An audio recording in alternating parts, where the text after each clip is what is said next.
across America, starting at... In sports, 5 games were featured. Sta veramente già entrando nel clima. Fighting broke out overnight between... Are you looking for a new love? Hello there! Come on down to Lennox Auto. Yeah! Woo! Not fooling anybody. Had enough, and I want out! Can't walk away now. Truth. We want information. Information. Information. I am not a number. I am a free man. You're listening to PowerTank. Take control of your mind.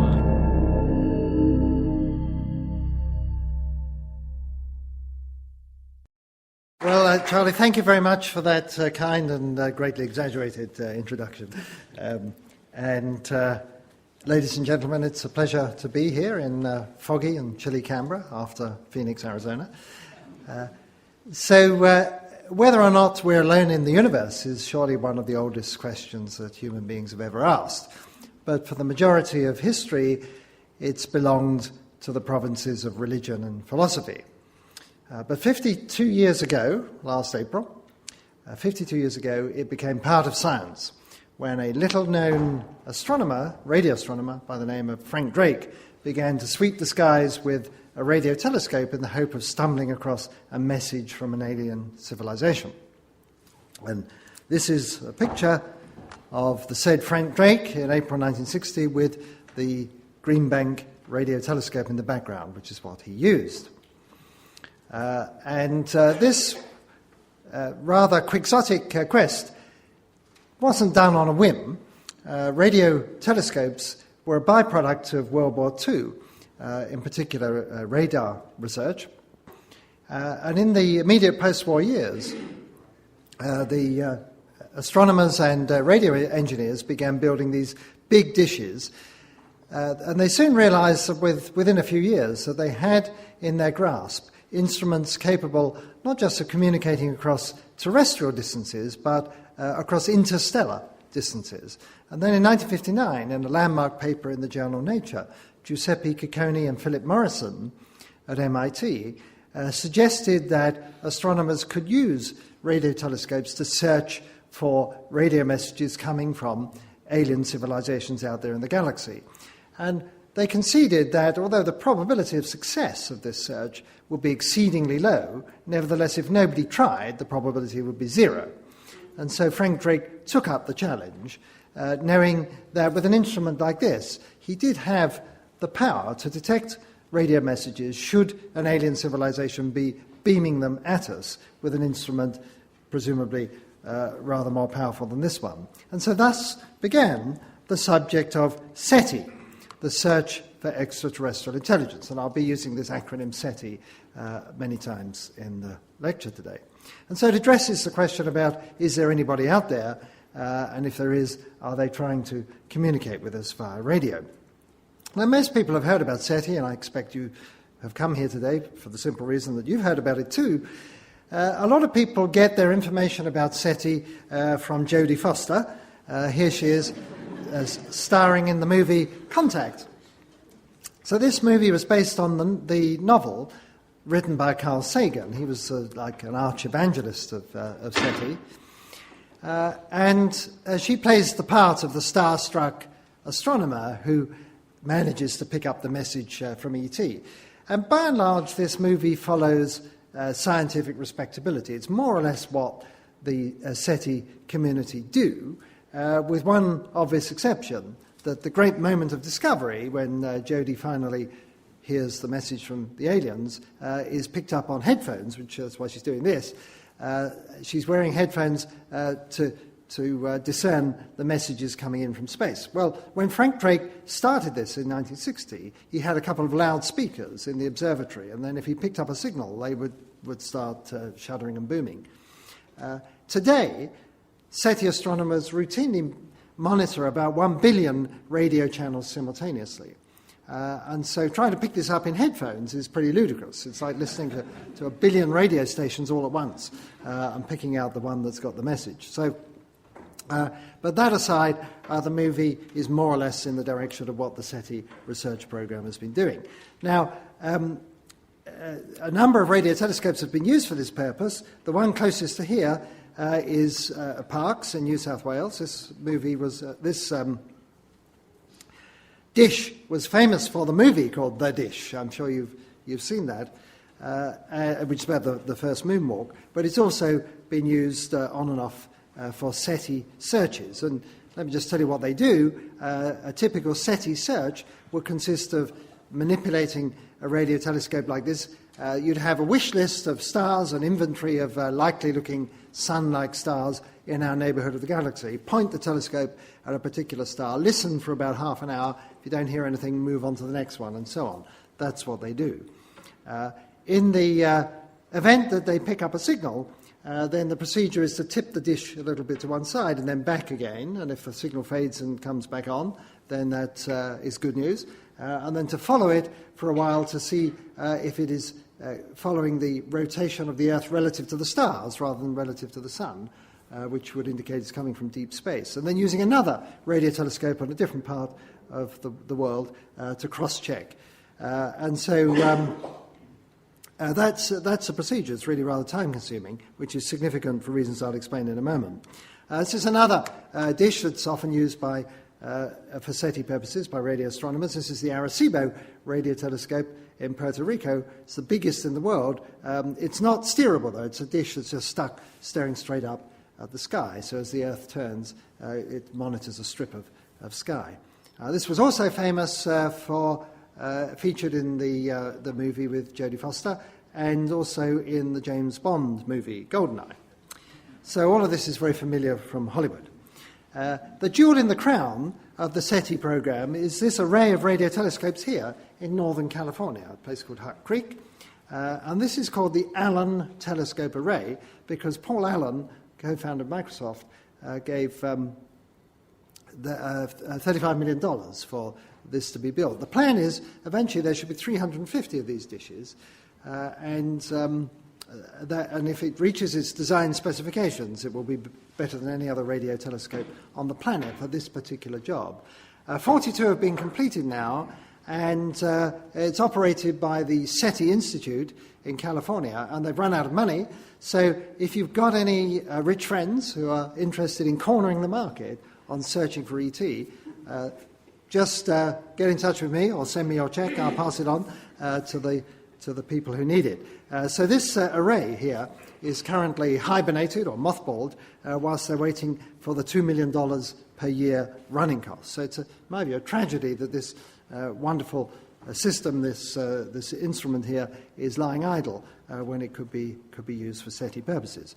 Anyway, the upshot, that's just a broad brush summary of what SETI has been up to in the last 52 years. And, of course, you'd know all about it if they have been successful. That is to say, after 52 years, all the radio astronomers have got to show for it is an eerie silence. Hence the title of my book, which I wrote for the 50th anniversary of SETI, because I wanted to do a number of things. One was to give a critical evaluation of the SETI program and a little pat on the back to my friends who do this stuff. But then I wanted to ask, whilst we're waiting for this heroic and tiny band of radio astronomers to come up trumps and open the bottle of champagne that they keep on ice, whilst we're waiting for that, is there anything else that the broader scientific community can do to expand the search for ET? Must we leave it just to this little group? And the answer is yes, there's a lot of things we can do. I'm going to tell you about it in a moment. So the fact that there is an eerie silence, what does that mean? Does it mean that we are, in fact, alone in the universe, or at least alone in the galaxy after all? Or might we be looking for the wrong thing or in the wrong place at the wrong time? Now, I think it's a very good reason why SETI, Radio SETI, as it is, I've described it to you, would not have succeeded. It's a very simple reason, and that is ET may be out there, but ET doesn't know that we are here. Now, what's the reason for that? Well, let me take you through some simple arithmetic. I regard Frank Drake as one of the most optimistic scientists in the world. Who else do you know has designed an experiment, run it for 50 years, got a null result, and is still upbeat about the future? And he is. He's now in his 80s. He's still an active SETI radio astronomer. I saw him just a couple of weeks ago sitting at his desk. He's still in the game, and he remains confident that this method of searching for ET is going to succeed. And so if you ask a SETI optimist like Frank, well, give me a guesstimate of how many civilizations are out there in the galaxy transmitting radio messages, of course nobody knows. He has no basis for giving me any number, as we'll see in a moment, but if we take his number, which is 10,000 in the Milky Way at this time, then a bit of simple mathematics can tell you how far away the nearest such civilization is likely to be. And it's a few hundred light years away. So let's take 1,000 light years as a round figure. So maybe over there, somewhere in the galaxy, 1,000 light years over there, is a community of aliens interested in communicating with us. You can imagine that they're going to be far in advance of us. They've got some super-duper instruments, and they can observe Earth very closely. And they know there's intelligent life on Earth. How do they know it? Because they can see the pyramids and the Great Wall of China and the beginnings of agriculture. But now we hit a problem, that the fastest speed in the universe is the speed of light. You can't observe another planet in a time less than it takes for the light from that planet to reach you. So if they're looking at Earth now, they see Earth as it was 1,000 years ago. There were no radio telescopes 1,000 years ago. So put yourself in the position 1,000 years ago of a SETI enthusiast in this hypothetical planet going to the government or the funding agency and saying, we know there's intelligent life on that planet over there, and we think that any millennium soon they will have radio technology. Can we have some money to start transmitting messages? And I can tell you what the answer would be. I know the committee would deliberate on this, and they'd say, it's a very wonderful project. You come back in 1,000 years or 10,000 years or whenever you know that they have the capability of detecting our messages, and we'll give you the money.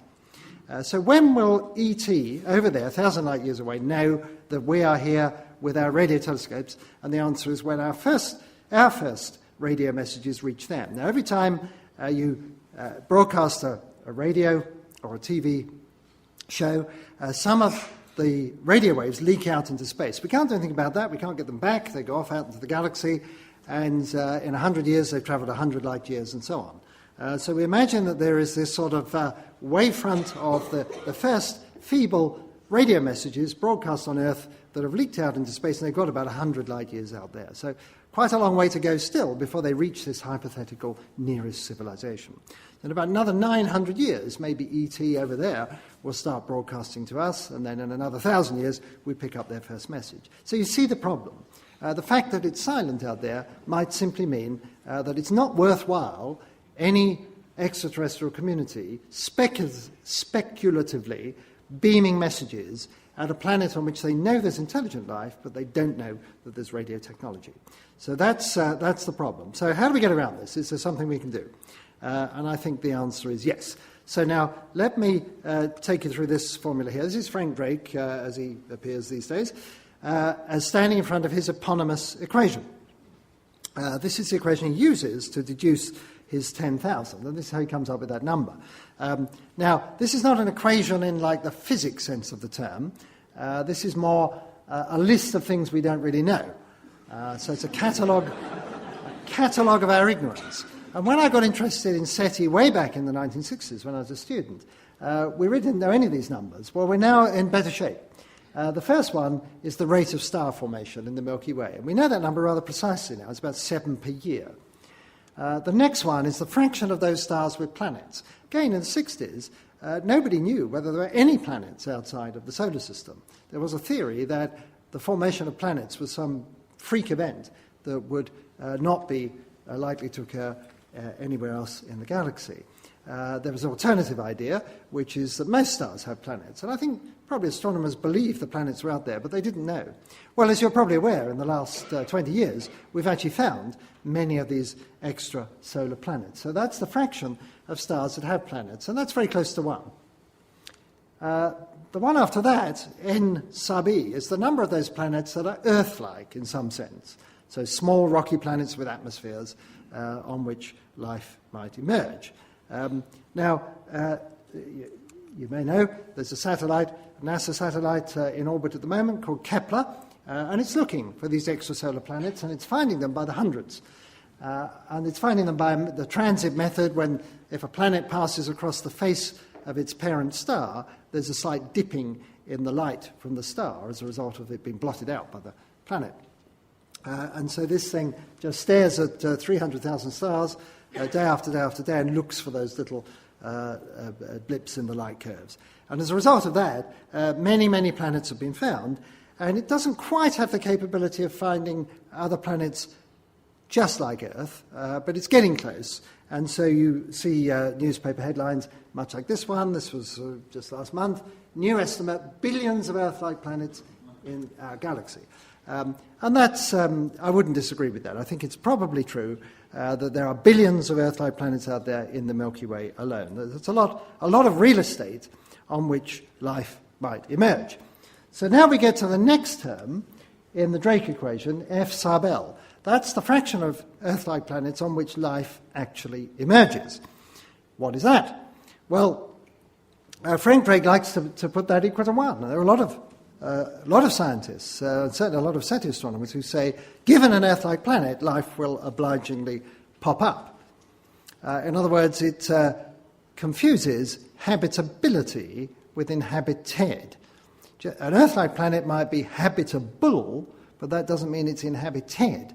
And unfortunately, a lot of media reports just gloss over. They treat those two terms as if they're the same. It's just grammatically incorrect. And so, how likely is it then that given an Earth-like planet, life will pop up? Well, then that has to do with the problem of life's origin. How did life begin? We need to know how it began. And if we know how it began, then we can estimate the odds that it would happen on a planet like the Earth. If you don't know how it began, you can't estimate the odds. So how did it begin? Well, what did Darwin have to say on it? It's my favourite Darwin quote. It's mere rubbish, he said, thinking at present of the origin of life. One might as well think of the origin of matter. So Darwin, of course, famously gave us a wonderful theory that explains how life on Earth has evolved over billions of years, from simple microbes to the richness of the biosphere we observe today, but he pointedly left out of account how life got started in the first place. Mere rubbish, he said. So Darwinism only works once you've got life. Going from non-life to life is a big step, and it's the first step. And without that step, Darwinian evolution simply can't happen. So we have to get life in the first place. Now, it's interesting that we physicists have now explained the origin of matter, so we knock that one off. Where are we with the origin of life 150 years after Darwin expressed these sentiments? Well, we're just as much stuck today as Darwin was in his day. We haven't a clue how life began. Plenty of theories, a few scrappy experiments, but basically we are in the dark about what it took for life to get going.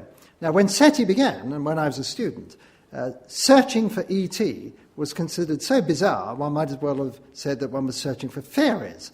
And the reason is that biologists, almost to a person, said that life on Earth is a bizarre, complex freak accident and therefore unique in the universe. That life, even the simplest form of life, is so stupendously complex, it would never happen again anywhere else. That it must have required a sequence of very peculiar circumstances to bring life into existence from non-life. So it was a chemical accident of such low probability that nowhere else in the observable universe would it happen. One sometimes sees the quite fallacious argument voiced that, the universe is so vast there must be life out there somewhere. Simply isn't true. Within the volume of space that we can, at maximum, in principle, have access, there may be 10 to the 23 potential sites for life. It's easy to imagine that the odds against life forming are much, much lower than 1 in 10 to the 23. Very easy to imagine that. Just imagine, for example, that to form life from non-life requires a succession of 10 chemical reactions. Surely it will be many more, but supposing it was just 10, supposing each of these required a temperature range of, say, 10 degrees. So one might have to be between 10 and 20 degrees, and one between 40 and 50 degrees, and so on. And you needed to have them in the right sequence. Well, a bit of arithmetic will soon show you that the chances of getting that right sequence are going to be exceedingly, exceedingly low. And so it doesn't take very much for life to be seen as a bizarre freak. And that's the way it was treated for most of my scientific career. But in recent years, the pendulum has swung the other way. And we now have scientists like Christian de Duve saying life is almost bound to arise wherever there are conditions like the Earth. In fact, he even calls life a cosmic imperative, a wonderful idea that somehow life is built into the nature of the universe in a fundamental way. It's a life-friendly universe, and so life is going to pop up obligingly wherever we find it, wherever we find Earth-like planets. I'd love to believe that. The thing is that this sentiment that the universe is teeming with life, and contrasting with what it was like in the 60s, that life is confined to Earth, that switch in sentiment is not based on any science. It's not like we now understand how life began. We're just as much in the dark as we were. So it's entirely fashion that is leading people, including very distinguished scientists, to declare that there must be life all around the universe. We cannot know. The error bars are infinite. We simply don't know how life came to exist, and therefore we can't estimate the odds. So the big take-home message, I get infuriated. People say, well, do I believe there's life out there? The whole point is that we can't know until we do something about the error bars on the origin of life. And I'm going to tell you about what we can do. How can we test this hypothesis of the cosmic imperative? Wonderful if it's true. How can we test it? The answer is we need a second sample of life, what Chris McKay at NASA Ames calls Life 2.0. We need to find a second sample of life that started from scratch, independently of life as we know it. So we want life, but not as we know it. We want to find a different type of life with a second genesis. Because if it's happened twice in the universe, then surely it's going to happen all around the universe. So we just need one other example. So how do we find that? Where do we look? How do we find Life 2.0? Well, one is, of course, SETI. If we should pick up radio signal, well, they can tell us how life began. The other is that something called the Terrestrial Planet Finder. This is would be, if it was funded, a space-based system that could take that inventory of planets that Kepler is compiling at the moment and observe them in such a fine level of detail that the atmospheres of those planets could be imaged and the spectrum of the atmospheres could be measured. And then perhaps this would reveal oxygen or something like that, which might be a telltale sign of life. But that's going to be a long time coming, many, many decades. It has to be a huge, very expensive space-based system. A lot of people think, let's go to Mars. We may find life on Mars, and then if there's life there, doesn't that mean it's happened twice, once on Earth and once on Mars? Unfortunately, it doesn't mean that, as the following picture explains. Mars and Earth take a hit from time to time from comets and asteroids with enough force to splatter rocks all around the solar system. And this means Mars rocks come to Earth, Earth rocks go to Mars. So if you get life on one of those planets, it's going to spread to the other one pretty quickly. For my money, I think life probably started on Mars and came to Earth later. So if we go to Mars and we find there's life there, chances are it's good old Earth life. So we're still no better off. All it says is that life we know has started once and it's spread around a bit. We need a second sample of life. Some people pin their hopes on synthetic biology. So if we could make life in the lab, in a test tube, wouldn't that show it's easy to make? Not at all. We want to know how nature did it without a big science grant, without a test tube, without all the fancy equipment, without the lab technicians, and in particular, without an intelligent designer, who for the sake of argument we could call Craig Venter, without an intelligent designer who knew what he was trying to achieve and could move towards it step by step. We've got to figure out how nature does it. So even if we manage to make life fairly easily in the lab, it doesn't show that it's easy to make in the great wide world out there. So what do we do? Well, what is the most Earth-like planet in the universe that we know? That's the most promising place to go to find a second sample of life. What's the most Earth-like planet we know? It is, of course, Earth itself. If life pops up readily in Earth-like conditions, as many scientists assert, then surely it should have started many times over right here on Earth, right on our home planet. How do we know it didn't? Has anybody actually looked? Well, astonishingly, until a few years ago, the answer was no. Nobody had thought to look on Earth for life, but not as we know it. All the textbooks will tell you, and I'm sure teacher told you when you were at school, that all life on Earth is the same life. We're all interrelated, and even the bizarre organisms in the deep ocean volcanic vents, same life as us. Well, that's not true. All life on Earth so far studied is the same life as us. The problem is that most Earth life is microbial, and we've only just scratched the surface of the microbial realm. We notice the elephants, the oak trees, and so on, but actually the life that is teeming on the surface and beneath the surface of our planet is almost all microbes. You can't tell by looking what makes a microbe tick. You've got to dig into its innards to discern its biochemistry.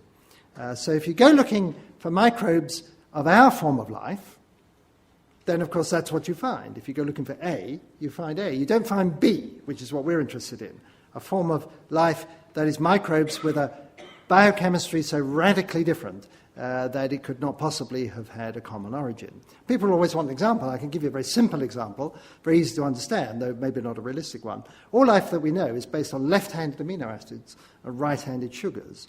The laws of physics are indifferent between left and right. And so you can make right-handed amino acids and left-handed sugars. You can buy them commercially. If life were to start over again, maybe there's a 50-50 chance it would be mirror life, that is with right-handed amino acids and left-handed sugars. You wouldn't find those if you went out, if you have a normal sort of culture medium based on the left and right stuff, you wouldn't find this mirror life. So that's one possibility, you see. And there are others, many others as well. I don't have time to go into it because I want to get back to intelligent life, which is what I think most people are interested in.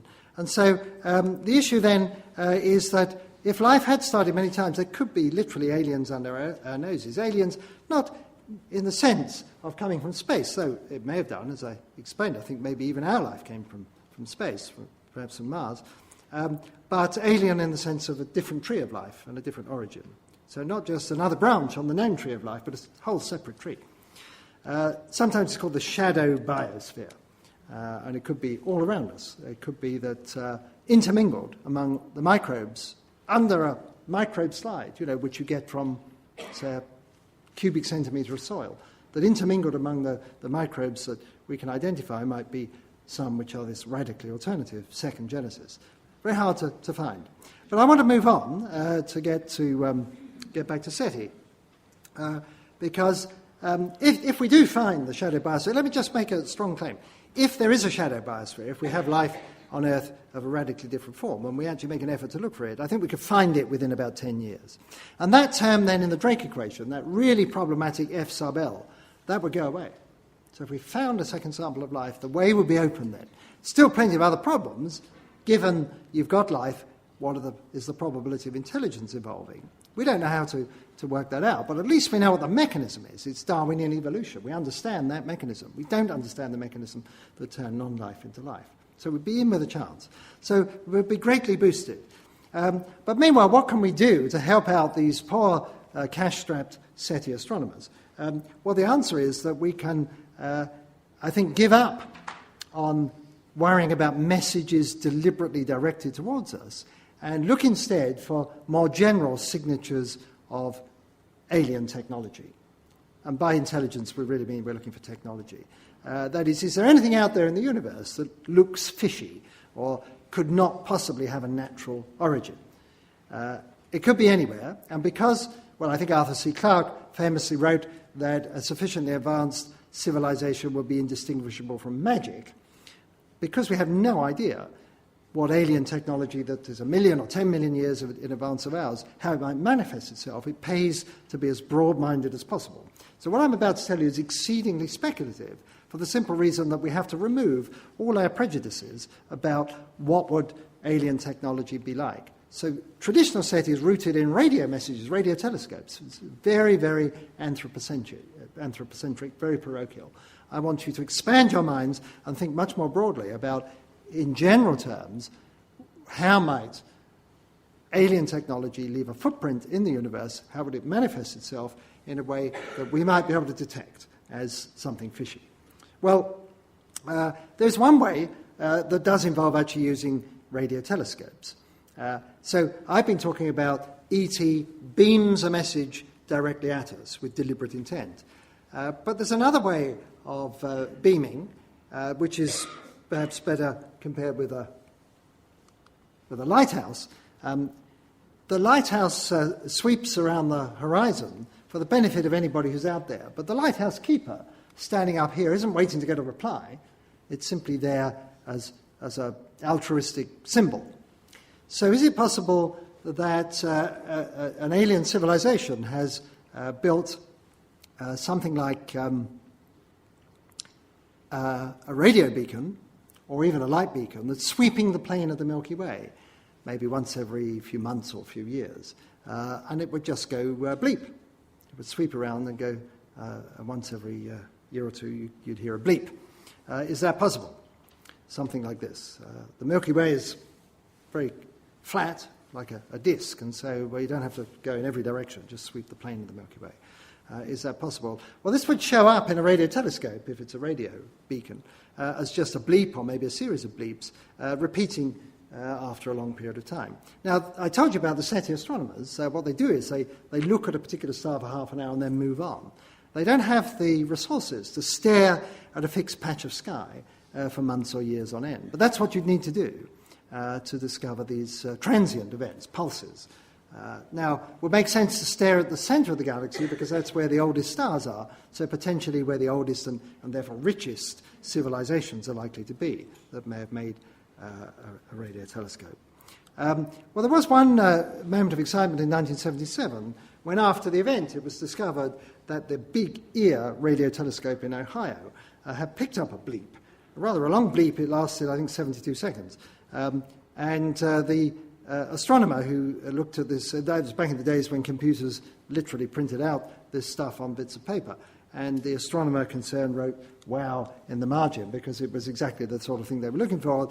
In those days, they just listened to one particular frequency, Frank Drake's original choice, and it was a narrow band signal for very strong 72 seconds. And nobody, of course, knows what it was. It's never been heard again, in spite of the fact that the radio telescopes occasionally are pointed at that part of the sky. Was that a beacon? Was that something that will repeat, maybe in 10 years? Well, we don't know, because we haven't got the resources to keep monitoring that part of the sky. But let's go beyond radio astronomy. Is there anything else that we could look for out there in the universe? Well, if we can imagine that a very advanced technology or very advanced civilization would expand beyond the confines of its own planet and engage in large-scale astro-engineering.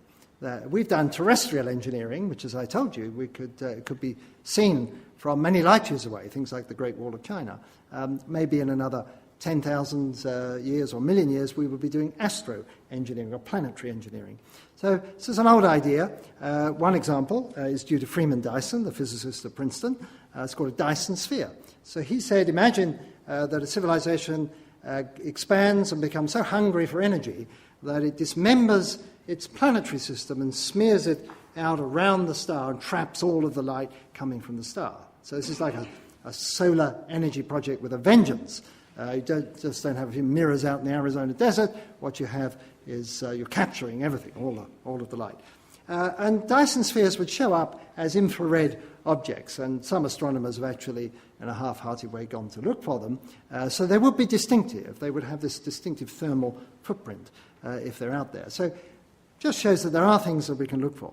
It's not a message. It's simply a signature of alien technology. Because if we saw something like this, we'd sit up and take notice, or something like this, perhaps. But, it's a big universe, and it's very hard to know where to look. And I've pondered all this and discussed it very often with my wife. And we were talking about Dyson spheres one day, and she said, well, why would the aliens be so stupid as to wait and pull their own planetary system to bits? Why not go to somewhere where planets are forming and plunder all that good stuff before it gets scooped up into planets? So I thought, well, that was a pretty neat idea. And here's a picture of one such. This is Beta Pictoris. So it's a protoplanetary disk. So this is a place where planets are forming. If you come back in a few million years, this will be a star with planets going around it, but it's still in the process of getting together. So if there is any alien civilization millions of years ahead of us. They'll be out there with their sky trucks and other heavy equipment, harvesting that material, maybe turning this into a Dyson sphere, maybe taking it away for some other purpose we don't know. So that's a great place to look for something fishy. Of course, we have to understand the system well enough to know what is fishy, but that's the sort of thing I have in mind, that this would be a place to look. But now, of course, all of this is a long way away. It's all out there in the galaxy. Wouldn't it be nice if we could search closer to home? And that brings me to something that often goes by the name of the Fermi paradox. The reason it's called the Fermi paradox after Enrico Fermi, who the Italian physicist genius, who just after the Second World War, incidentally, I'll show you, you know Fermi must be famous because here he is on an American postage stamp. And for the physicists in the audience, so you probably know this, but the deliberate mistake up here, this is supposedly the fine structure constant, but he's got it wrong. And so they've conveniently cropped the picture so as not to give the game away. But anyway, that's Fermi. And what's Fermi got to do with this? Well, in, I think, 1948, he was sitting around at Los Alamos, where they made the first atomic bomb. He worked on that project. Sitting around talking to some colleagues about the U.F.O. reports, which were very popular at the time. And he said, well, where is everybody? And what he meant by this is that the galaxy, we now know, is about 13 billion years old. The solar system's only about 4.5 billion years old, so there were stars and planets around long before Earth even existed. If the universe is teeming with life, as SETI optimists hope, then there will have been planets with life and maybe intelligent life long before Earth came into existence. And so we've been around 4.5 billion years. That's plenty of time for life to spread across the galaxy. So if there's just one civilization out there that thinks that it wants to spread beyond the confines of its home planet and maybe colonize others, it could have easily colonized the whole galaxy in the age of the solar system. And so Fermi reasoned that as they weren't here, if the Earth wasn't colonized a long time ago by aliens, therefore the aliens don't exist. And it's often called the Fermi paradox. Not paradox at all. It's one possible explanation. Of course, there are many ways in which the reasoning might be flawed, that is, in which the universe could have lots and lots of intelligent life, but they still haven't come here. In fact, there's a book, 50 resolutions to the Fermi paradox, so you can take your pick. But what I want to do is explore the scenario that maybe E.T. did come to the solar system, but they're not here. They're not still here. That is, Earth, or the solar system at least, has been visited sometime in the past by not necessarily flesh and blood aliens, but maybe by their robots or their machines or something of that sort, the products of their technology. And so then the question is, could we find traces of that visit? And it could have been an exploration, it could have been a colonization wave, it could have been an attempt at colonizing Earth and then moving on. Could be all sorts of reasons, might be reasons we can't even imagine. But let's suppose that the solar system had been visited by this advanced alien community. When would that have been? Well, I've explained to you that these communities, if they're out there, will have been around a long period of time. 4.5 billion years, the Earth has been here. Any time in that 4.5 billion year window, Earth could have been visited. So what's the expected time that they might come? You know, if you say, well, to do the mathematics and work out the expected time, it's about half that time. Well, that's a bit pessimistic, and I think if there are civilizations out there and they're accumulating in number, you might expect visits rather more likely in the recent past. So let's take 100 million years as a good ballpark figure. So if E.T. had been here 100 million years ago, would we know about it? Is there anything left that we could find that would be a trace of alien technology that would survive for 100 million years? And the answer is not very much, but when I wrote the book, I thought up 3 things, and I'm open to suggestions about others. Just take you through them briefly before bringing this to a conclusion. There are 3 things I thought of that would be, as it were, alien footprints. The first is nuclear waste. So if these aliens had used nuclear rockets and they dumped some of that fuel, we could find that now. Nuclear waste famously lasts an immense period of time, and we could actually go and find it. In principle, we could find it. For example, if we found a lump of plutonium, this would be a dead giveaway because there's only one place plutonium comes from, these days, and that's nuclear reactors. When the Earth formed, it would have had natural plutonium, but it's long since decayed. So if we find any plutonium anywhere, it's got to have it's either human or alien origin.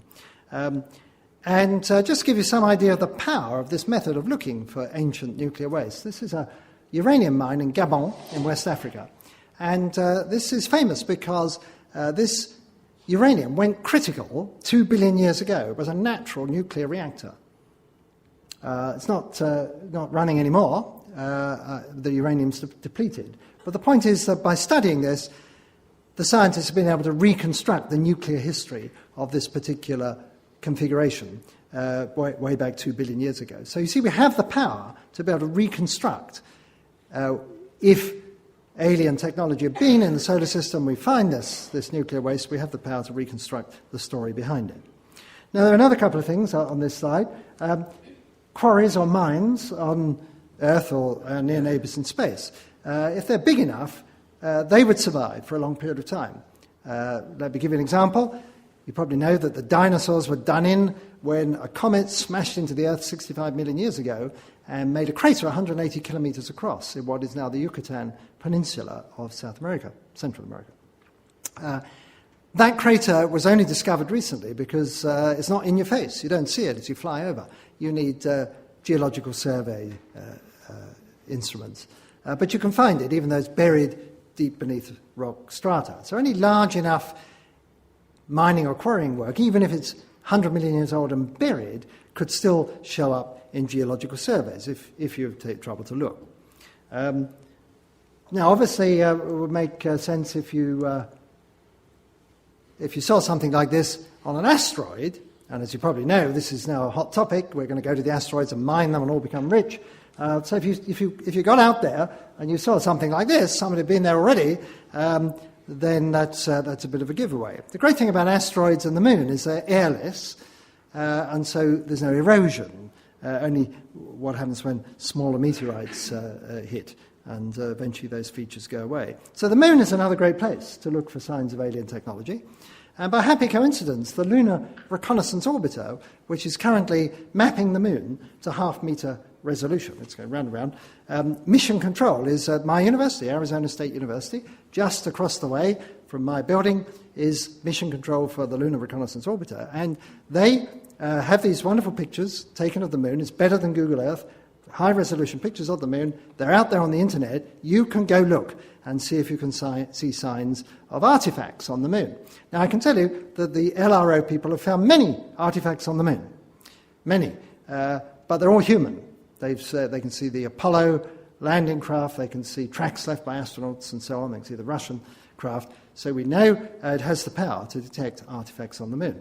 But, of course, there are tens of thousands of pictures. They haven't looked, they deliberately looked, they knew where to look for the human artifacts. There's been no systematic search done for any alien artifacts or alien engineering works or any sort of strange, anything fishy, let's put it that way.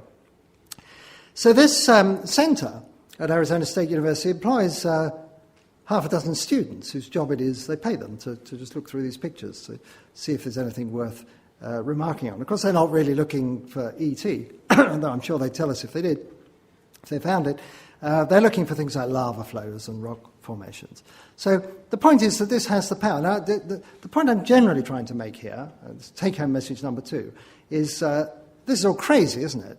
Well, yes. Am I suggesting the aliens visited the moon? No, I'm not suggesting it at all. What I'm saying is that if they're alien civilizations, there's a tiny, tiny chance they would manifest themselves by having sent technology to the moon sometime in the very distant past. And because the moon is almost inert, we have the means of detecting the signature of that technology, and it doesn't cost any money. And that's the point. It's the money is the point. It costs us nothing.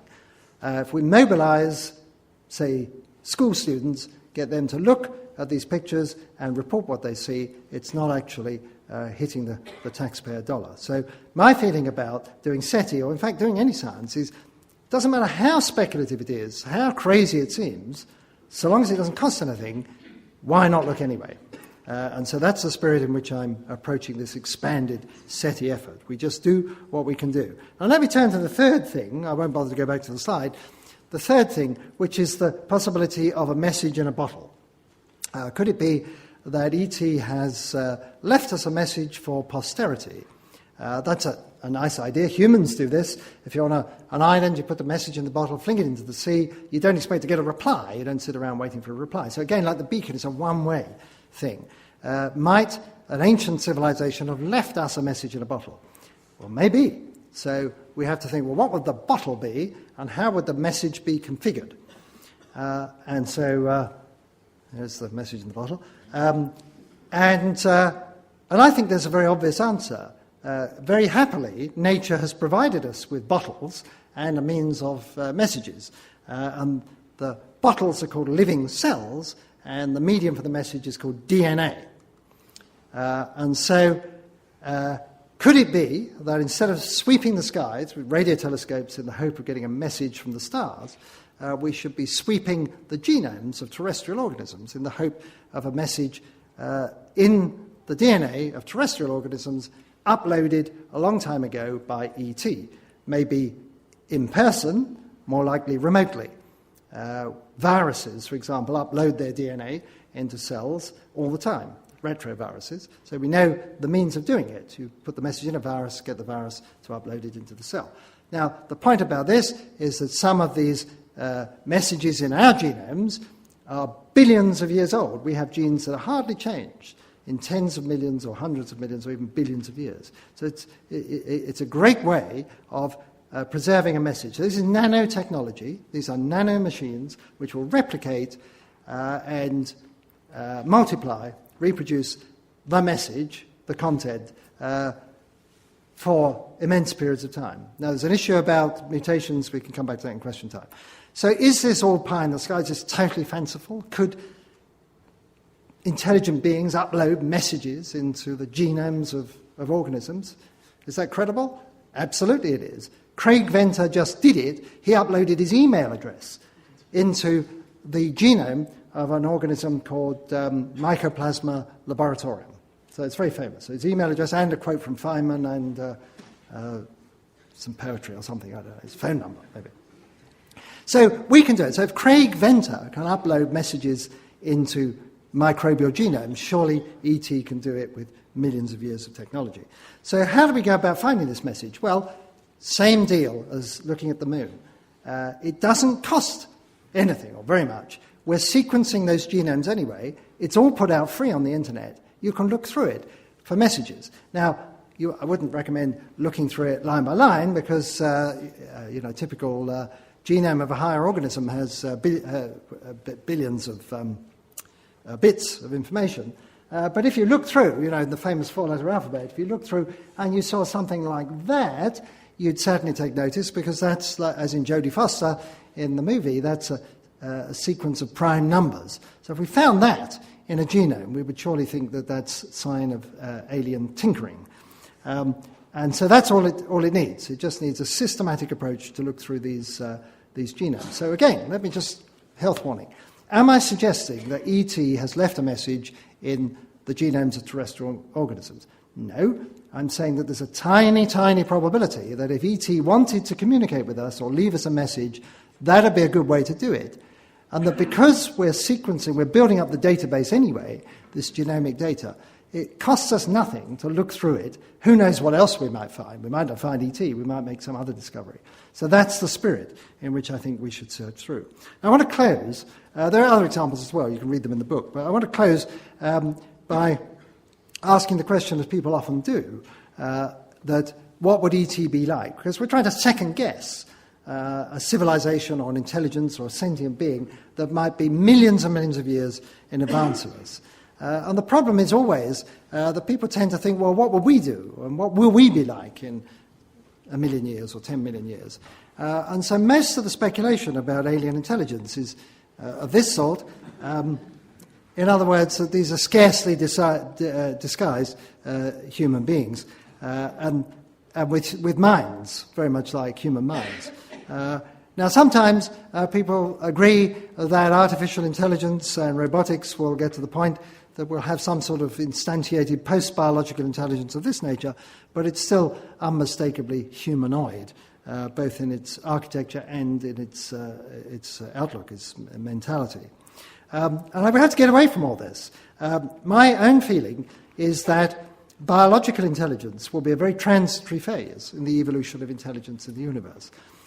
You can see at the moment a lot of the intellectual heavy lifting is being done on our own planet, not by human beings anymore, but by things like Google and supercomputers.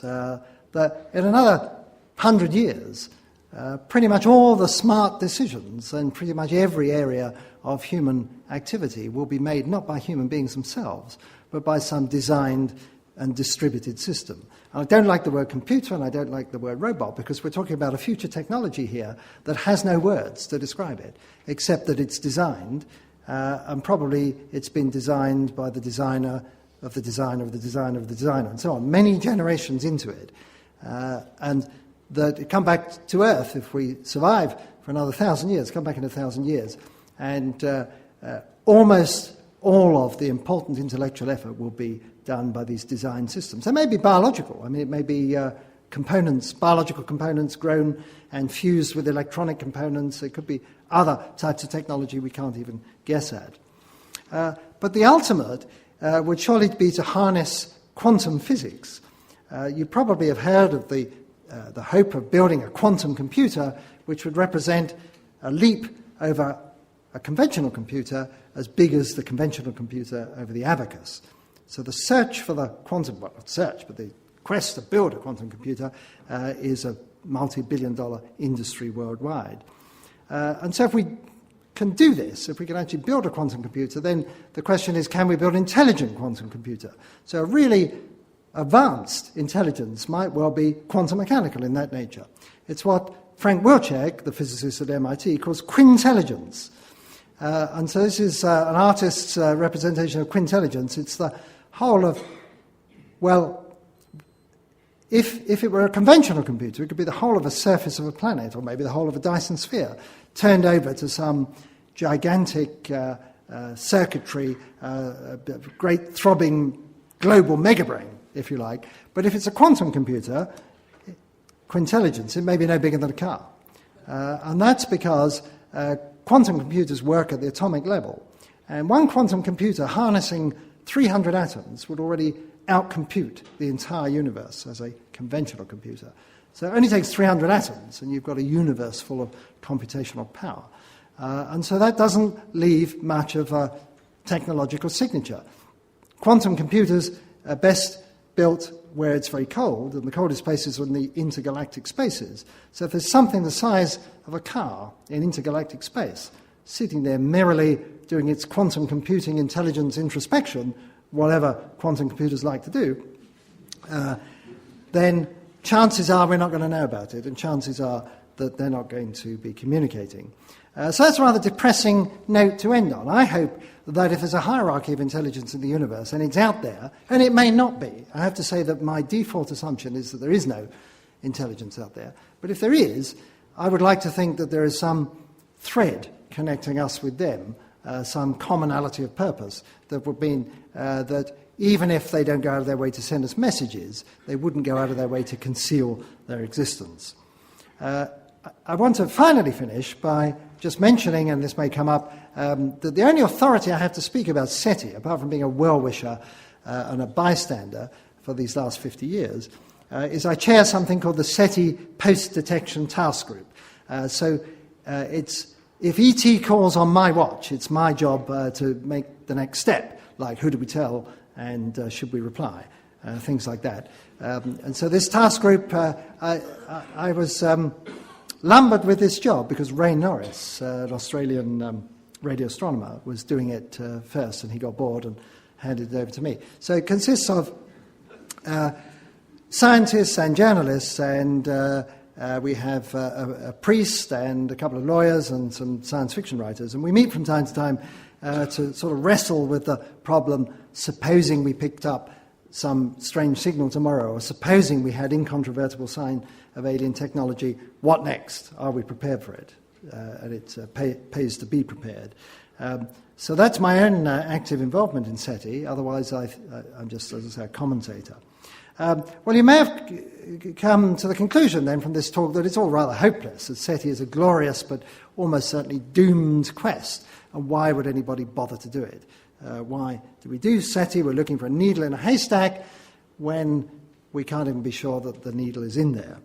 And I think the answer is shown by the people here today. You've come here today because, like me, you're deeply fascinated with the question, are we alone in the universe?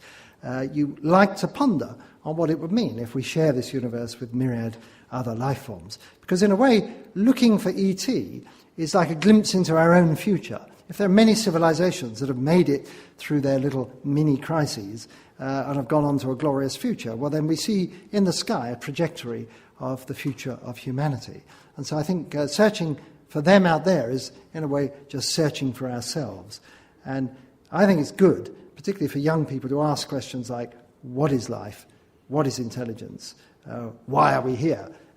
Are we alone? These are all great things to ponder. These are the big questions of existence. We may not find the answers, but it's great that people ask those questions. And I can express it no better than in the words of Frank Drake himself: SETI is a search for ourselves, who we are, and where we fit into the universe. And I think at that point I will stop and take questions. Thank you. You might have already touched on this, but if the universe is so vast, infinite, surely there must be more forms of life that only surely it's just not occurred on Earth. I mean, the probability must be huge that... Right. You're throwing concepts and numbers around with gay abandon here. So, of course, if the universe is infinite, if it's infinite and homogeneous, then it's simple mathematics to show that not only is there going to be intelligent life out there, there'll be an identical copy of you. In fact, there'll be an infinite number of identical copies of you. So that's just a matter of probability. But I was very careful to say the observable universe. We can see out as far as what is called a Hubble distance. It's 10 billion light years, or 13 billion light years, something like that. We can't see beyond that because of the finite speed of light. And so within that volume, there are, I mentioned, 10 to the 23 potential sites. That's a finite number. And so the probability of life emerging has to beat that finite number. And it may do. If we knew how life began, we could attempt to answer that. But as we don't, it's entirely possible that it doesn't beat that number. And that's what was believed 50 years ago. And it may be right. We just don't know. That's why we need to find a second sample of life. Okay, up here. Hello. I'm interested in your views of the opportunity that could be offered by this upcoming square kilometre array to look for ET, given the death of the radio telescope array in America that you mentioned earlier that died because of lack of funding. Yes. Does the square kilometre array have an opportunity there? It's been much discussed that the square... people who might not know what the square kilometre array is, it's a proposal to build over many dishes together a collecting area equivalent to a square kilometre. And there's a tussle going on between Australia and South Africa as to who's to host this.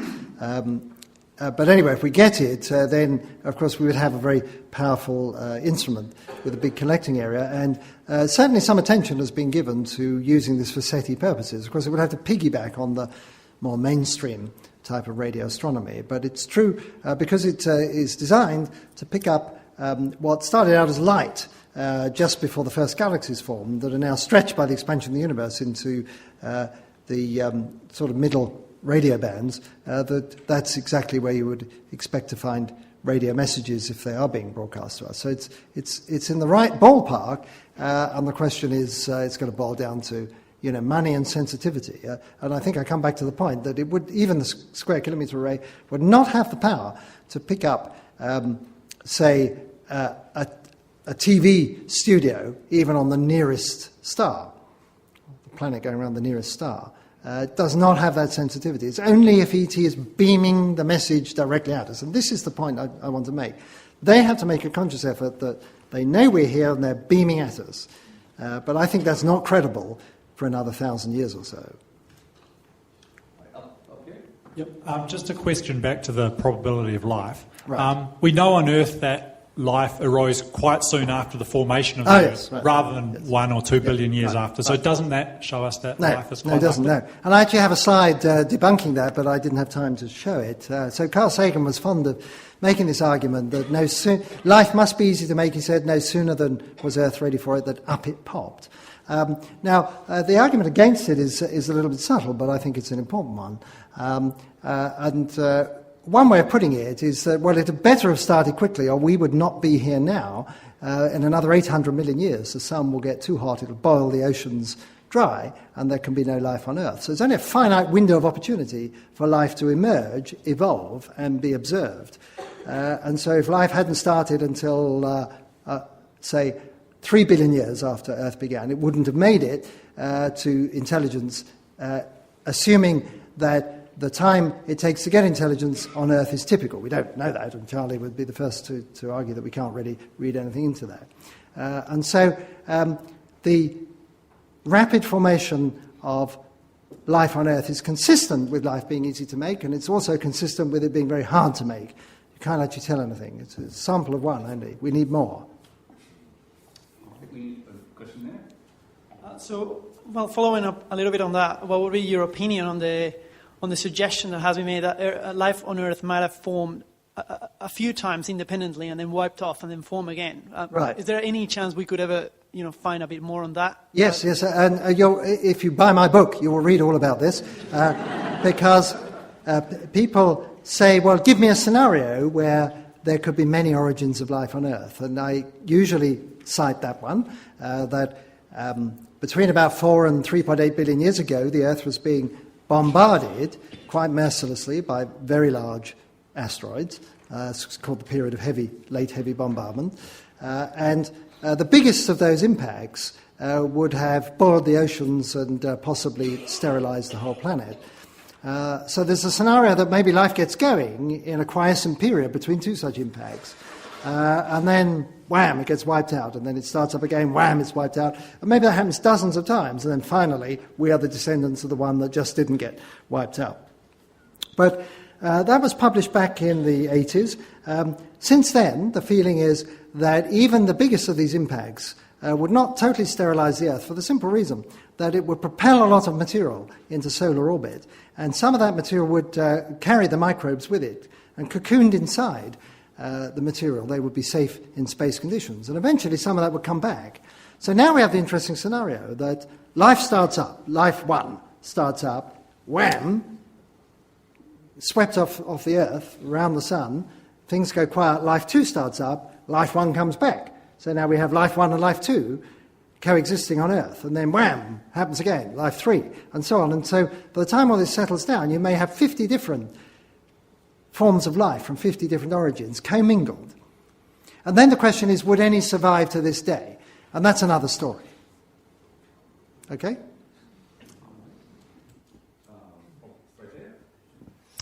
I was wondering if life one and life two are going to be detected, wouldn't we always say they have a common ancestor, because both the origin and evolution of life is dependent on the environment, and all of the Earth, if we consider that as one environment, regardless of where life started, we'd say it has a common ancestor. Right, sounds like a line weaver argument.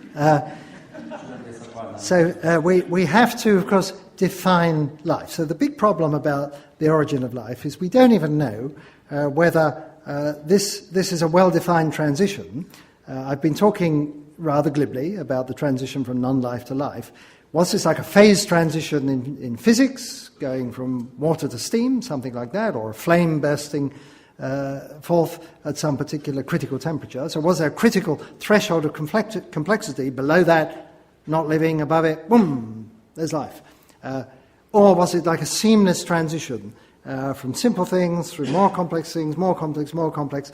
So it's a little bit like, what is a mountain? You go walking in the hills, start out in the valley, you end up on the mountaintop. Where did the mountain begin? It's not very well defined. So we don't know that, but I'm assuming when talking about multiple origins that it's like the phase transition. And you can then say, no life down here, life above it, and that this is a separate transition from no life to life. And so they have a common ancestor in non-living things, but not in living things. So that you have to take that point of view. I think, to answer that question. Right. Is there a factor in the Drake equation that talks about the potential longevity of a society that's yes, the last one, capital L, is how long would civilizations with radio technology last? And there's another very good example of the anthropocentrism that plagues this subject, because back in the 1960s, when SETI began, everyone was preoccupied with the Cold War, nuclear annihilation, and so on. And so Carl Sagan used to argue gloomily, well, probably any civilization that develops radio technology will develop nuclear weapons, and then they'll blow themselves up, so we could expect them to be around only for a few decades, you see. Well, then the Cold War went away, and people now are preoccupied with environmental degradation. So now when people are talking about SETI, they say, well, ET, so they won't blow themselves up, but surely they will manage their environment in a green and responsible manner. They would not be building radio transmitters that don't optimize the power output. So we should look for optimal beacons. And so, we're applying our prejudices now from the 21st century. So in another 20 years or another 100 years, we may be preoccupied with something else. And we think, ET surely will be worried about that thing, whatever that is. So I think the upshot is we simply mustn't have any preconceptions about what an alien technology should be like, and that therefore it pays to look in the broadest possible terms, or in anything fishy, as I keep putting it. I was discussing, left-right shadow biospheres with colleagues 5 or 10 years ago, and I was arguing that it seemed to me that if each side was eating on its own sort of food, except they had one common requirement, water or a cave or something, then you'd get a drift. If you had a random fluctuation to one of the sides being larger, the left, say, then you get an inexorable drift towards eradicating the other side. Right. Just because reproduction is geometric and fluctuations. Right. So this is the famous problem of the origin of homochirality, and I have a postdoc from NASA. She did her PhD thesis in exactly that subject, and so this is something that I'm very familiar with. You just need a tiny seed asymmetry and an amplification process. But the point is that seed asymmetry might be random. There's nothing to say that if it happens again on Earth, it's got to fluctuate the same way. It could fluctuate the other way. Now, we don't know that because we don't know what imprinted that asymmetry. It could be that it was imprinted in space already, and that amino acids were delivered to Earth with a preponderance of one over the other already built in, and maybe that's what tipped the balance. But we don't know that. And I gave the example of mirror life not because I think that is the most likely way that life might be different, but it's a very easy example to imagine, and it's very easy to see why a common origin will be ruled out. So it's a very clear-cut example, even if not a very likely one.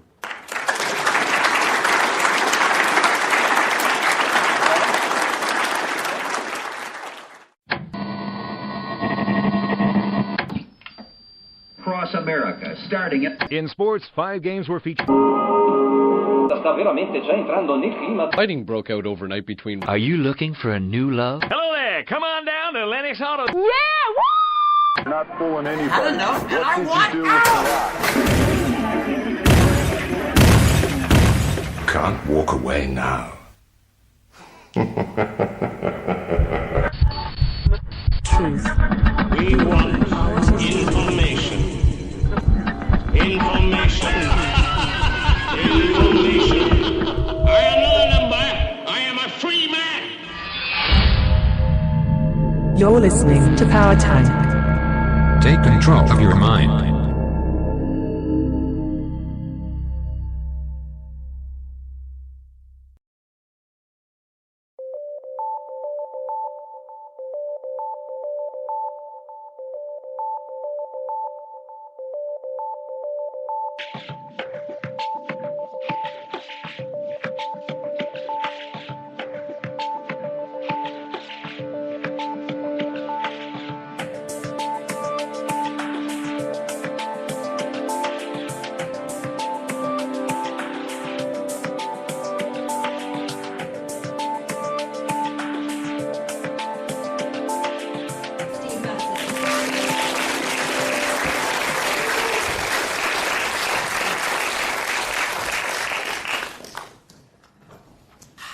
Can you hear me? Yes, you can. You know, a lot of people don't like the term alien. They think it's a bit negative, and I appreciate that. But extraterrestrial has so many syllables. And you're on NBC and you're on some news thing and you're trying to get it out. And you're extraterrestrial. Alien. It's an alien. It's an alien. All right, folks. Look, we're going to go exactly 10 minutes over, so we'll be done at 6:40. I want to thank, of course, Anthony and David and everybody that has been behind this conference. It's been fantastic. But let me just tell you, I've been on a bit of an adventure. I just finished up 36 days in Australia, a wonderful country that used to send your convicts to, if you recall. Somebody would steal a kumquat in the square, you know, and they'd catch them, and then rather than hang them, which is what they did back then, they hung you for everything, they'd send you to Australia, and after 3 months you'd get off the boat and you'd go, whoa, right? And then the word would get back to the UK, and everybody was stealing kumquats and going up to the guy and saying, Governor, I stole a kumquat. I think you need to send me to Australia, don't you? Let me tell you, it's harder to find an unhappy Australian than it is a rude Canadian. All right? And it's against the law to be rude in Canada. You didn't know that. It's true. Can't do it. So I spent 36 days down there, and then I came back to Los Angeles for 4 days. Los Angeles is, as you know, the designated insane asylum for this quadrant of the galaxy. And then I flew directly from there to here. And all through the whole trip, I flew Air Branson all the way. We're talking Virgin America, Virgin Atlantic, Virgin V Australia, Virgin Blue, Virgin go up to the corner to get a fruit bar. I mean, I flew everything that he had. And also, I read his biography, autobiography. Just read the whole thing. I read it on a plane. Turns out they give him away for free on his airline. In fact, they announced that be aware that under your seat is a flotation device and Richard Branson's autobiography. And so I took it and I read it. And the reason I did that is because I have a very strong premonition that in the not too distant future I'm going to meet Richard Branson. This is the age of intention for those of you who watch these documentaries and read all the current books. And it's the age of manifestation. And so I'm trying to manifest up Richard Branson because he may be the single most appropriate, likely, best candidate person in all of the world right now to take this issue home. If you haven't read his autobiography, do so. If you do, you'll understand what I'm saying. He's an amazing man, one of the two great entrepreneurs of the 20th century, perhaps, along with Steve Jobs. He's absolutely fearless. He's 60. He's done everything he could.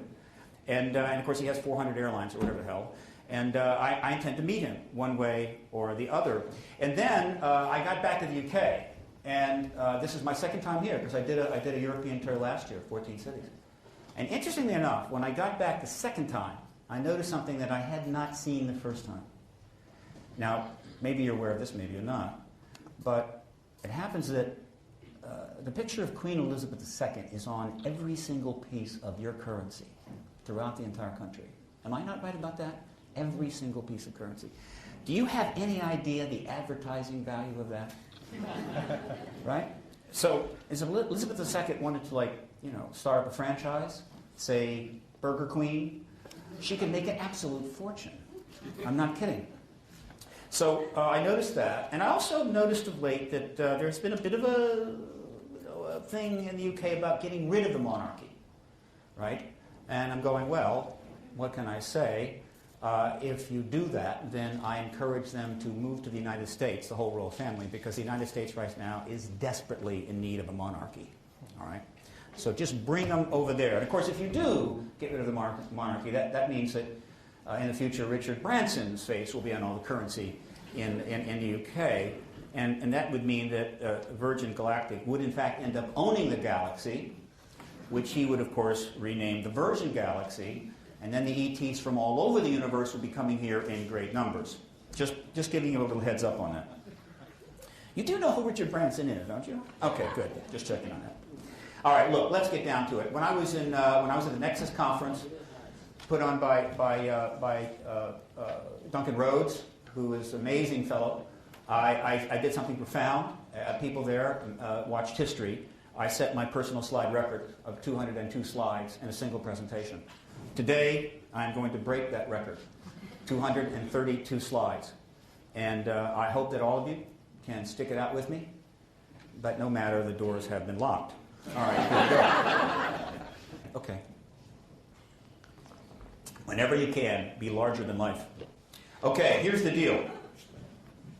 We're going to talk about the exopolitical revolution. There is one going on. You're going to be part of it. It's not an invite thing. You're in it, right? You have no choice.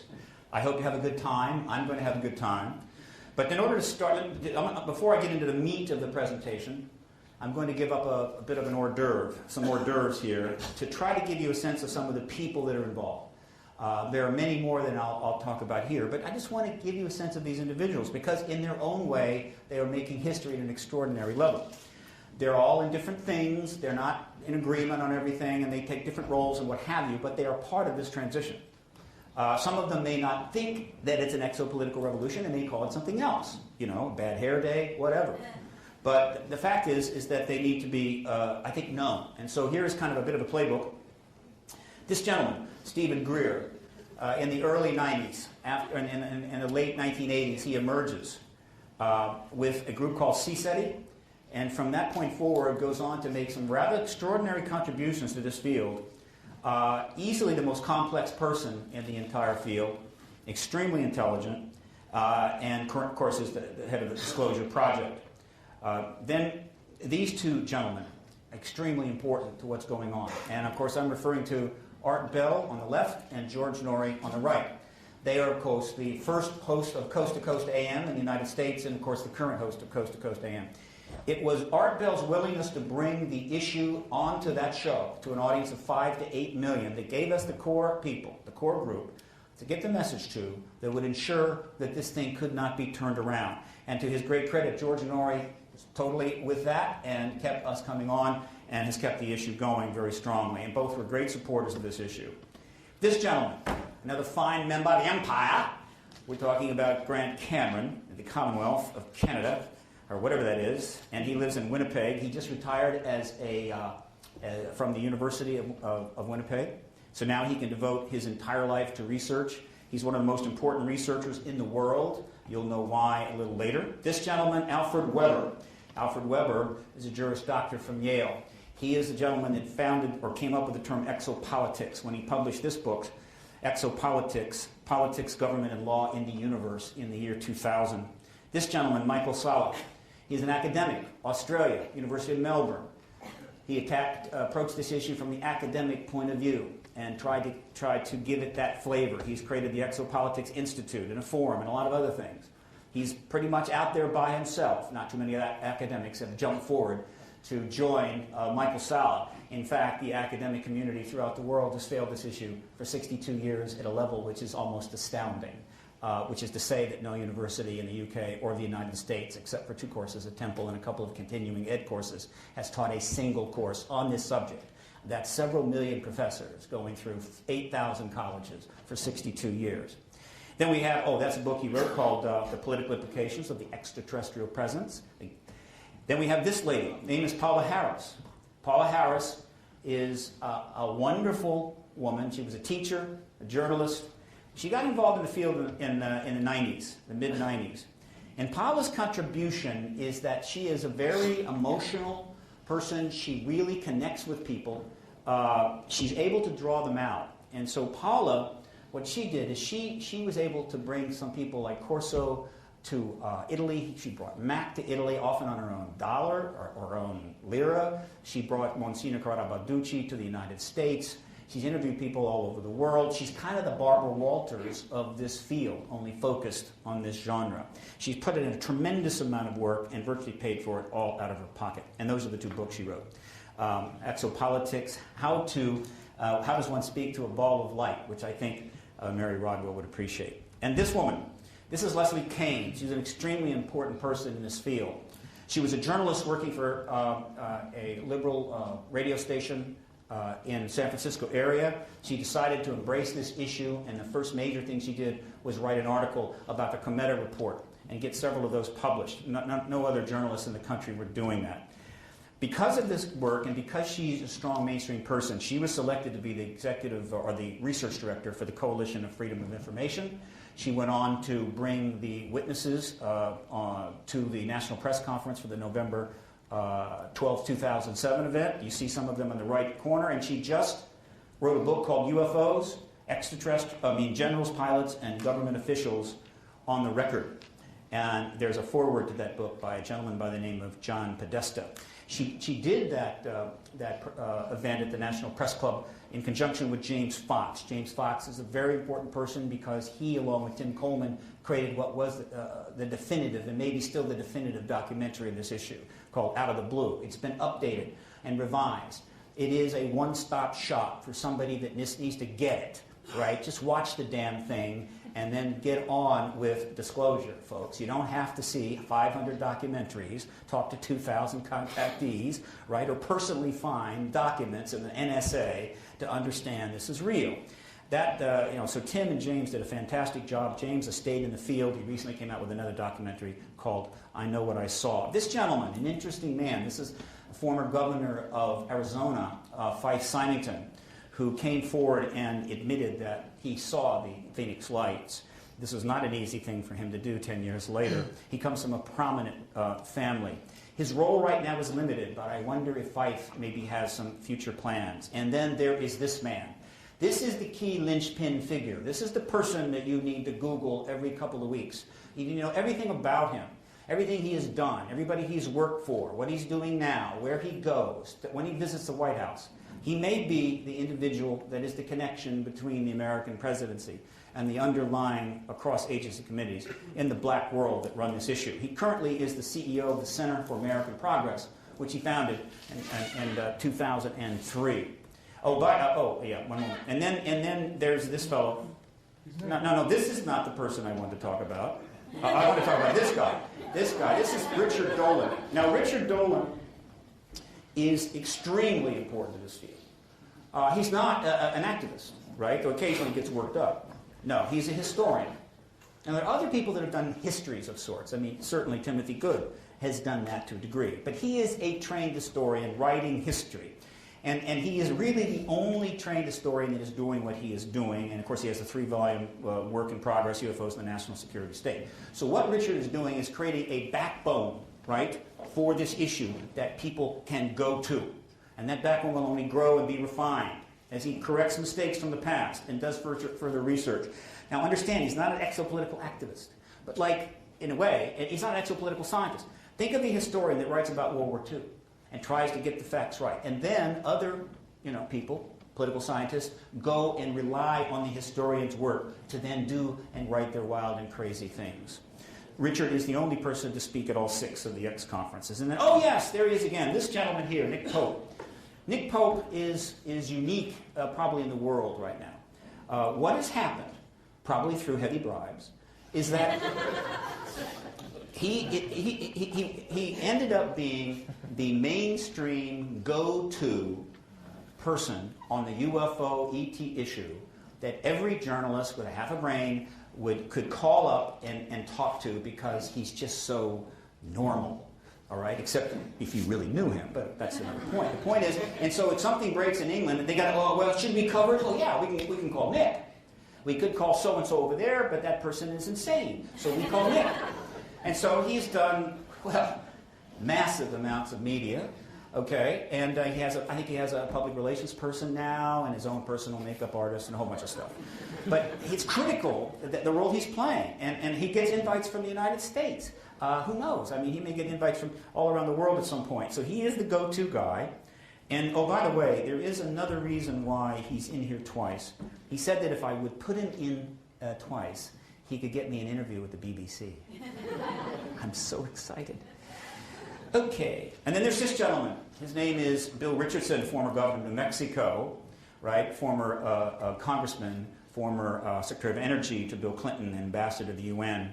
You want to Google him often. There's this gentleman, Dennis Kucinich, who has been briefed on the UFO issue by at least a half a dozen people and fully knows about it. Tried to introduce the issue at one time into a bill he was putting through Congress and then decided to run for president, and his feet turned to clay, just like that. However, Dennis is a wild and crazy guy, and so don't be surprised if he turns back up. And then there's this gentleman right here. What can I say, David Griffin? I'll have more to say about that later, but I do want to point out one thing. And by the way, I chose this because it's in work mode. This guy is a workaholic. If you look at him closely, he looks a lot like John Podesta. Very suspicious. So we're going to be researching that heavily to find what's going on with that.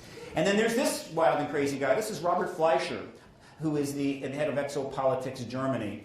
And he's done some amazing things, particularly in terms of organizing people together in regions and what have you. Plus he does film and all this other stuff. He's a major figure in all of this right now. If you don't know him, Google him. And then Jeff Peckman, the activist working out of Denver that has come up with some wonderful ideas, including something that's about to break in a couple of months. This gentleman, Paul Hellyer, the former Deputy Prime Minister and the former Minister of Defense of Canada back during the Vietnam era. Paul Hellyer in his early 80s come forward and said, look, I've looked at it, ETs are here, get on with it, right? Significant event. He recently wrote another book, just came out, called The Light at the End of the Tunnel, which he talks about UFOs. What can I say? You know, we need 1,000 Paul Hellyers. And then there's this man. This is Edgar Mitchell, the Apollo 14 astronaut who walked on the moon. Edgar Mitchell came forward 11 years ago and started saying similar to what others have said, but from his gravitas, that Roswell was a crashed vehicle of extraterrestrial origin, and the ET issue is real. He is now our essential leading spokesperson for the exopolitical disclosure movement, all right? And I can tell you that he once called me up and he said, Stephen, let's crack this open. Then there's this individual who I will talk about later. This could be somebody truly special. So, the exopolitical revolution. Let's dive in. Here's the deal. The UFO era, as far as I was concerned, lasted 44 years from 1947 to 1991. There are two reasons for that. One, the poor UFO researchers, a lot of which were working on pensions, meeting in the library basements, going out and doing sightings, thousands of them, reports, books, whatever. They proved the ET issue over 100 times, right? They did their job. In fact, it was proven beyond a reasonable doubt probably no later than 1953. So by 1991, I think it was fully cooked. All right? And then something else happened in 91, the end of the Cold War, the most probably important event in the 20th century, besides the ET showing up in early 47. Now, in the UFO era, the focus was on the science of it, which came to be called ufology, because there's no way you're not going to add an L-O-G-Y on the end of UFO. You're going to have to do it, right? I prefer, right, extraterrestrial phenomena research, and I have very complex reasons for that I can't tell you right now. But ufology it is. It's a science. There are 6 fields to ufology. This is what I outlined in 1996. The first one is sightings. What can I say? We all know about those. They come in all varieties. If you get one of these fly over your head, you've had a real moment. All right? And hey, what can I say? Then there's contact. Contact is really intense. These are 3 examples of ETs that are being accounted for by tens of thousands of reports. Mary Rodwell, of course, is fully familiar with that, and one of the best researchers on the subject in the world, by the way. We have on the left the Nordics. We have on the right the Greys. We have below the Reptoids. The Nordics are essentially Swedish runway models that left the planet years ago and are coming back now. The Greys are not Swedish runway models, and the Reptoids, I'm sure, are going to be playing, NFL football as soon as they get their visas. And then we got the third area is the government. All right, during the era of ufology, they started going at the government, and they were clawing, and they were doing this, and trying to get this record out and that out, and what have you. And they made some progress. And it was relevant in some cases to the science, right? Because what the government knew about these craft. But when you talk about the government, for me, you're talking about the secret empire. What they were clawing at was the secret empire, right? Which I will talk about later. But let me just say that this concept is probably as important to your well-being and the well-being of the peoples of the world as just about anything else. It is extraordinary. It is profound. I could spend 4 hours on this. And if you beg me, I will. So then we have the fourth area, or the fifth, I forget which, and it's cattle mutilation. This is the less attractive area. Not a lot of researchers go into this field. But fact is, thousands and thousands and thousands of animals have had their blood drained and various sensitive tissues taken. and then they're left there, all right? Nobody has ever been convicted of killing these $10,000, $15,000 animals. No one's gone to jail, and the government has nothing to say about it. I believe the reason the ranchers have not come together and made mass protests is that the government of the United States is paying them off under the table. Here's 15 grand for your animal, keep your mouth shut. And then there is exoarchaeology astronomy, probably one of the most fascinating and difficult fields. It is the study of the history of this world and off-world with respect to this issue. You know people like Von Daniken and Sitchin and David Hatcher Childers and on and on and on. There's plenty of people in it, but it's very difficult. What I have here I used on my Australia trip. These are the Wandjina. These are paintings by the Aborigines that go back thousands and thousands of years. There's tons of these. The Aborigines are very interesting people. Don't be surprised if they're extremely popular post-disclosure. And then the final one is the cool one. And that is, of course, the area of crop circle research, which has several different names now. What can I say? We should be so happy that this is happening, all right? Not only because it gives us something to put on our refrigerators, and I can tell you there's a picture of one of these on most of the refrigerators in the world right now, and that is no accident. But because whatever is going on, wherever we're headed, whatever we're about to face, is extremely comforting to me that some of the entities behind it are creating wonderful art in our fields, right? You get my point? Now, something else was going on during the era of the U.F.O., which still is with us today, and is in fact the target. The U.F.O. is not the target now. This is the target, the truth embargo. This is the era of the truth embargo, and it's resolving this that will in fact bring this issue out and allow the world to go on. The truth embargo begins in 1947, along with the UFO era, the modern UFO era, and the CIA and the National Security Act, and the Bulletin of Atomic Scientists, Doomsday Clock, and a whole bunch of other things. 1947 was a huge year. I know most of you don't remember it. You weren't born yet. And what is the truth embargo? It's a policy initiated by the U.S. government with the cooperation of its World War II allies, that certainly means the UK, to withhold from their citizens the truth of an extraterrestrial non-human beings engaging in human rights. It's a policy. It is formal. It was conducted. It had agreements with the allies, right? It was non-trivial. It was a serious deal, all right? And they meant it. They weren't fooling around. And it still exists. It informally begins, in my view, this is purely my opinion, in 1947, when this gentleman right here, General Roger Ramey, asked Jesse Marcel Sr. to hold a little press conference there. I think this was in Dallas, Fort Worth, in any event, where he holds up this piece of Reynolds wrap and says that's what they thought was a saucer. It really wasn't a saucer. It was this piece of Reynolds wrap here. And they held this bogus news conference. And essentially what Ramey did that day is he turned this story, right, which is, of course, the famous news headline that went out about Roswell Army Air Force Base getting their hands on a flying saucer. Within 14 hours, he turns it into this story, all right? Now, let me make a very important point. If they had not gotten their act together, if they had waited even 12 more hours to get this story out, all the reporters that had been getting into airplanes and in cars and boats and trains and were heading toward Roswell at the time would have gotten there and started interviewing the hundreds of witnesses. And the ET presence would have been known in July of 1947. And the rest of the 20th century would have been very, very different. And I think it would have been a hell of a lot better. And one day I hope to debate a fine Harvard professor about how the 20th century would have been if we disclosed the ET presence. Just as soon as the Harvard professors discover that there's an ET presence, right? And I know they'll get around to it very soon. They're very highly paid and quite smart. That's what I hear. Now, one thing. Look, you're going to love this. This is huge, right?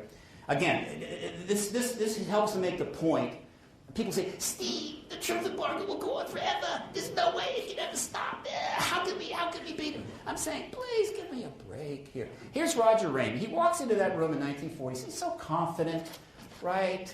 We're going to give a little story here. We'll get things under control. With that saucer in the basement somewhere, start working on those ETs, start interrogating them, do a couple of autopsies. Everything is good. And so he walks into the room with this memo in his hand. He's not worried. He doesn't realize that his grandchildren will have software more powerful than almost anything he can imagine, a computer capable of running a space program, and they can take that memo, take the original photograph, blow it up, and digitally analyze it down to the pixel and read it.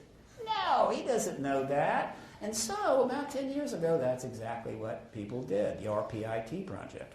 And so, did the memo talk about raw wind balloons? Did it talk about weather balloons? What was in the memo, you see, that he happened to have in his hand?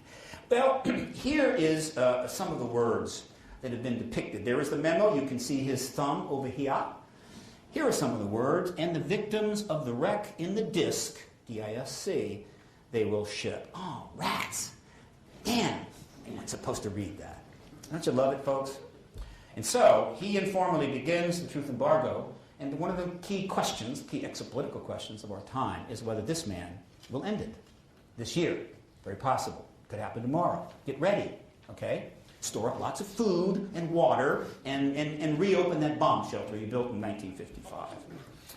The politics of UFOs, that is what we had to engage, and that's what begins after 1991, and that's what we called it, the politics of UFOs. That's what I called it on the Art Bell Show. Why? I'm trying to bridge the two terms. Get it? Politics, UFOs, right? We're trying to find a new lexicon. We're trying to leave the UFO era behind. Well, eventually that becomes the politics of disclosure. I don't know exactly when this term really turns up. And I'm not sure who popped it first. Could have been me, could have been Greer, who knows? But whatever, it doesn't matter. It becomes the politics of disclosure around 1998, I think. And disclosure is the key thing. It is, in fact, the summum bonum of this whole process. All right? What is it? Nick says that he said this before I. I asked him what year he said it. He said, I said it a year before you did. All right? We will do heavy research and get to the bottom of it, I can assure you. But in any event, we're not talking about small d disclosure. All right? That's the revealing and getting documents and making movie, whatever the hell. It's not that. It is big D disclosure. All right? It is formally defined by the movement. Right? We defined it. So somebody can come say, oh, that's not what it is. And I'm saying, oh, it is. Right? We defined it. There's no debate here. What is it? It's this. It's the formal acknowledgement by the world's governments of a non-human extraterrestrial intelligence engaging the human race. That's all that it is. It is nothing more than that. And this is, you may think, a trivial distinction, but it's not. It's a very important distinction. It will take about 8 seconds.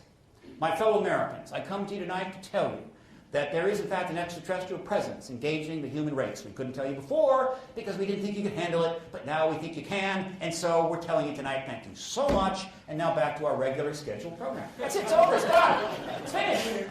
Okay? And then we're in the post-disclosure world. Okay? 8 seconds. All right? People say, no, disclosure has to mean that the human race has evolved to a higher level of consciousness, and at some point the chakras come aligned, and then the government comes out, does the hoo-da-ha, and no, that's what it is. It takes about 8 seconds, okay? Let's just get it together. Politics of disclosure then becomes exopolitics in the year 2000. And that is the term. That is the term that is the umbrella under which the world's people will deal with this issue. It's not science. Exopolitical science is not a science. Political science is not a science. Physics is the science, okay? And some people have trouble getting that right. They're thinking that political science must operate like Stephen Hawking does when he tries to understand black holes. No, political science is a bunch of people writing a bunch of stuff about human behavior, most of which is probably wrong, but interesting, right? And when you take a lot of it and you read it, you sort of get a general picture about how humans act. That's what exopolitics is. Only it refers to a particular area of human behavior. By the way, that era begins in 1991, meaning the U.F.O. era becomes the exopolitics era, 1991. What is this term? This is the term, this is the definition we're trying to get into the dictionaries. We came close a few years ago. It's a matter of time, it'll happen. This is the one I came up with, it's a basic one. I put it into Wiktionary years ago, and I started fighting endlessly with those crypto-fascist geeks that run the damn thing. And then this is the key part of it, the first one. The art or science of government as concerned with guiding or influencing governmental policy toward extraterrestrial phenomena, extraterrestrial beings. It's the whole enchilada. It's, how the government acted, how we acted, what we did, what the government did, what they're doing, if it affects our politics, like shutting down nuclear missiles. It'll include diplomacy, foreign treaties. It'll include, geopolitical stuff that's done related to technology. The whole enchilada will be under exopolitics. There will be thousands of people writing about it. There will be hundreds of thousands of books over the next 50 years. It's a big field, but that's all it is. It's an umbrella. And under that umbrella is the disclosure movement, which is an exopolitical movement. All right? That's exopolitics. Now somebody says, yeah, well, there's been a lot of people blogging lately. Exopolitics is a fad.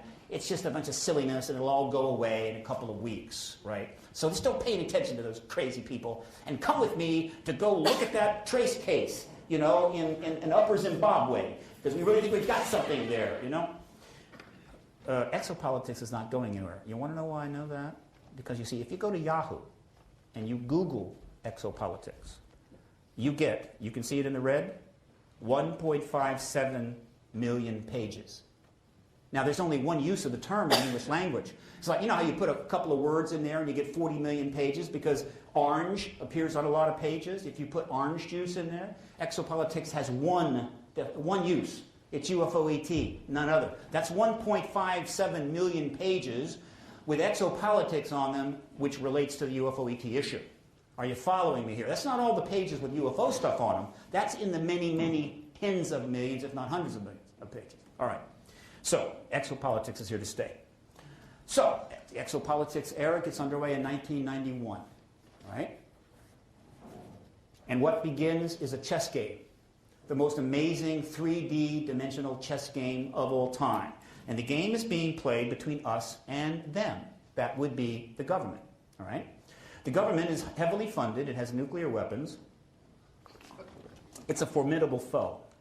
And let me tell you, for all of the first 44 years, from 47 to 91, they were kicking our butt all over the place.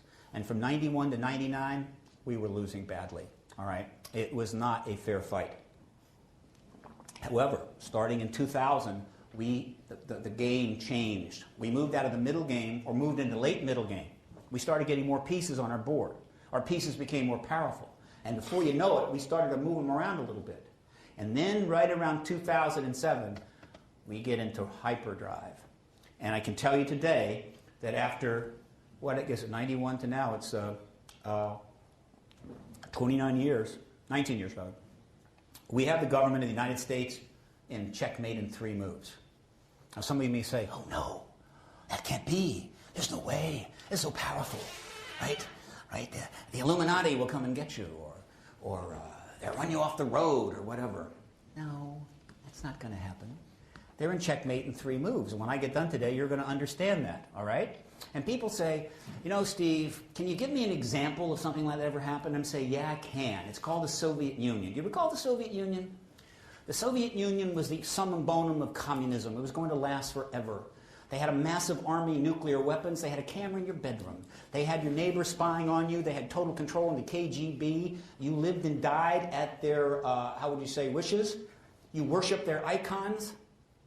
It was an incredible, powerful state. And it utterly collapsed overnight because essentially there was no way it could be sustained. Why? Because it was built on a whole host of lies. And you cannot build civilization on lies. The truth embargo is a fundamental, extraordinary lie. And so if the Soviet Union can collapse, I can damn well assure you the truth embargo can collapse. And it will. Now, to give you a sense, I'm going to go through a little chronology here. This is just a sampler, like those Whitman samplers with the chocolates, okay? Only it's in chronological order. And this will just give you a picture that we can build on later on. 91 to 2010. What's been happening that might lead some fool to believe that we're actually going to resolve this issue? Well, the Cold War ends in December 25th, 91. Why? Christmas Day. Why? That was the day that Russia outlawed the Communist Party. After that, they targeted their missiles to the United States and to Britain. As I told the Australians, there were no missiles targeted on Australia by either the United States or the Soviet Union. They were pleased to hear that. The reason was that the Soviet Union and the United States had a clear understanding that after they destroyed each other, they would all move to Australia. This is, of course, the Berlin Wall coming down in '89, and then you have the dissolution of the 14 republics. An amazing event, folks. Let me tell you, you are so lucky. We're supposed to be cosmic ash right now. We're supposed to be nuclearized. We're supposed to be completely radioactive. We built, at the peak, between those two nations, around 1980, 75,000 active nuclear weapons. And we didn't use them, okay? That's a miracle, right? We don't want to ever try to do that again because we may not get lucky the next time. In March of 1993, Lawrence Rockefeller approaches the Clinton administration to end the UFO truth embargo. Most of the documentation of that is by Grant Cameron. His website is presidentialufo.com. It is the most important website, in my opinion, exopolitically in the world. It is more of a history and a narrative. He is not an activist, but it accounts for the presidential interactions with the UFO issue, pay most attention to the Clinton administration. This Rockefeller Initiative is, in fact, the thread that will unravel the entire blanket. You know what I'm talking about? You got, or no, more, usually a nice piece of clothing, a sweater, and there's a thread there, and you're going, I want to get that. And you pull on that thread, and about 5 minutes later, the sweater's toast. There's no sweater, all right? You're done. This is the thread that's going to probably unravel the truth embargo sweater, all right? And we are yanking on it very hard. The principles of the Rockefeller Initiative were Lawrence Rockefeller, billionaire son of John D., his attorney, Henry Diamond, the head of his Human Potential Foundation, C.B. Scott Jones, former Army intelligence officer, his right-hand man, journalist Richard Farley, the head of the Office of Science and Technology Policy, or the science advisor to Bill Clinton, John Gibbons, and this man, John Podesta, key aide to Bill Clinton in the first 4 years of his administration. Once again, he keeps turning up everywhere, folks. And doesn't he not look like David Griffin? I'm telling you, we got to find out about this. Other principles, you may recall these two people. They're still around. They're not going anywhere. And then here's a picture of John D. Rockefeller, Lawrence Rockefeller, meeting with Bill Clinton in the Oval Office. Shortly after that, he started to slide into dementia, and so he did not make the contributions to this field he might have. Plus, I talked with his daughter, who supported what he did, but she told me, quite frankly, the rest of the family did not. And so he was limited in how far he could go. And that's unfortunate, but he did his part. You may find this interesting. 2 years into the Rockefeller Initiative, his effort to get Bill Clinton to be the disclosure president, Hillary, that would be her, and Bill, that would be him, went to meet him at his ranch. We were certain they were talking about the extraterrestrial issue, right? Which would have been kind of newsworthy, except the media never covered any of this. They never covered any of this, the whole thing. 3 years went on, didn't cover it. And the skeptics and the debunkers immediately said, well, most of the debunkers said, there's no way you can know what they're talking about. And it probably wasn't an initiative. And you're nuts. As always, the debunkers are always wrong, right? Remember this. Say this to yourself before you drop off to sleep each night. The debunkers are always wrong, all right? We were very interested about this book she was carrying in her arm. You remember the Ramey memo from 1947? Okay? This book had no chance, but it did take about 2 years.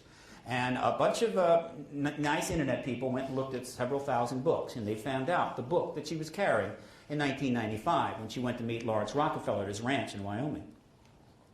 Now, her husband was president, and he was dealing with a lot of issues at the time, you may recall. And so there were any number of 400,000 books she could have had with her on any number of thousands of subjects when she met with Lawrence. What was the book that she happened to have?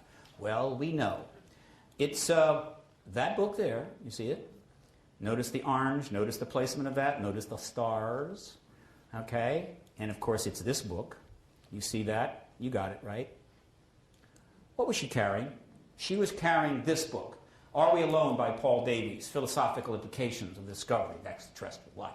But she wasn't talking to him about any ETs. She just found it under a bench somewhere in the woods, you see. Paul Davies is another player. I should have put him up, but he's really not in Exopolitics. Now, Grant filed a FOIA, got 1,000 documents back from Gibbons' office. We then sent several sets of them to the Washington media, the whole damn record of the Rockefeller Initiative. And they're going, there's no news here, there's no news, there's no news. See, back in '93, when they learned about it, and a couple of reporters did, it was like, I don't see the news here. You know, it's a billionaire. He's trying to get the president to release all the UFO files. I don't see news here. And then, you know, about 15 years go by, and then we got these documents. Actually, it was, what was it? It was just 7 years went by. And we then brought the documents to him, and literally, one of them said to me, well, you know, this is old. This is old news. I mean, this was like from 7 years ago. Why don't we want to cover this, you see?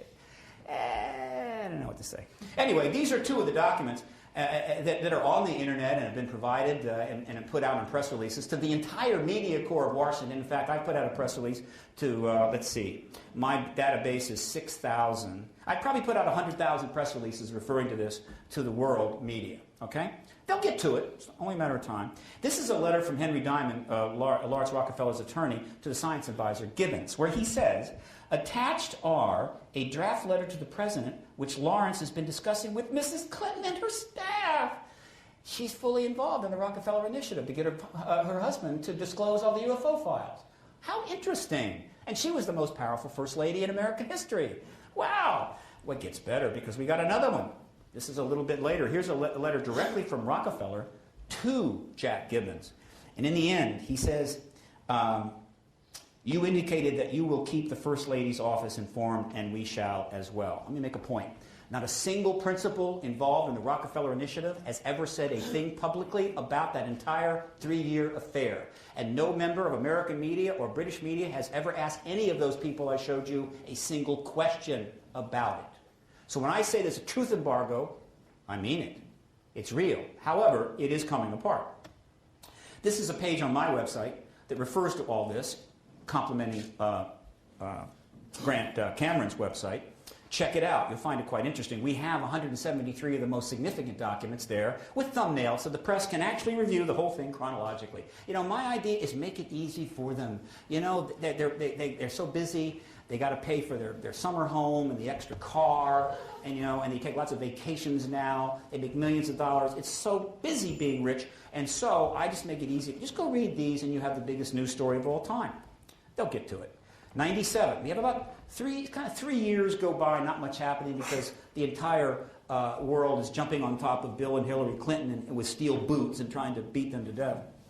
And then suddenly, 97, the anniversary of Roswell, 50-year, things start to heat up. First, former Army intelligence officer, Lieutenant Colonel Philip Corso, publishes this book, written by Bill Burns. It's a bad book. It's got a lot of problems, but the fundamental story is true. I've seen many hours of interviews with him. We have those. We have the original draft of this book, an earlier draft. Basically, the fundamental story is he was involved with the Roswell records. He confirmed the Roswell crash was an extraterrestrial, and he had some other interesting encounters. The United States Army or the Department of Defense. Hang on. I didn't do a thing. You think the battery went out? Battery man. You realize the entire human race is dependent upon AAA and AA batteries. Some sort of ion storm breaks out and the sun comes in, destroys all of them. We're done. We're finished. We might as well go live in caves. Philip Corso had a significant impact. What can I say? You can Google it. You can read about it forever. Art Bell makes an important move in 97. He starts allowing the people like myself and Greer and others to come on the show and talk to his 8 million people about this issue. And the government was not happy about that. And so between 1997 and late 1999, the government of the United States went wet on this issue for, I don't know, they'd done it before. They had been fairly calm, but they went wet. People started getting cancer, heart attacks, running off the road, dying in various and unusual ways, being attacked on the internet, called perverts, and God knows what else. This was kind of a last gasp. They were afraid that Art Bell's bringing this issue out, plus Bill Clinton being a very angry lame duck president, could result in Bill taking a rather dramatic move. And so they went after people and did some bad things. But in 1999, it stopped. And it hasn't started again. And I don't believe it will. There's Art Bell. He's the legend. Best talk show host of all time. What can I say? And you may notice a ham operator. The Phoenix Lights occurs March 16, 1997. Major event, biggest sighting in American history, when a massive triangle flew over the entire state of Phoenix, seen by hundreds and hundreds of people. One person got a little bit of film. All right? It generated a huge news cycle.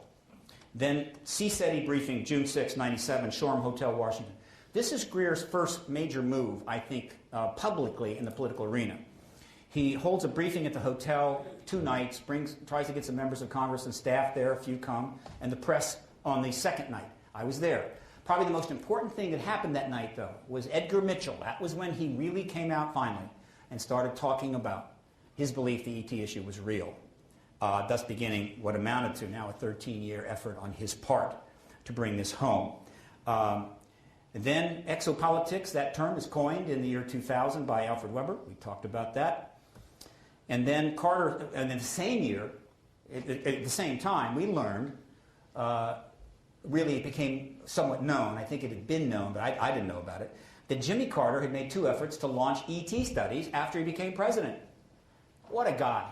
Love the guy, right? Naive to the extreme, though. My Lord, he came into Washington thinking, I think, that morality and truth would win the day. Oh, man.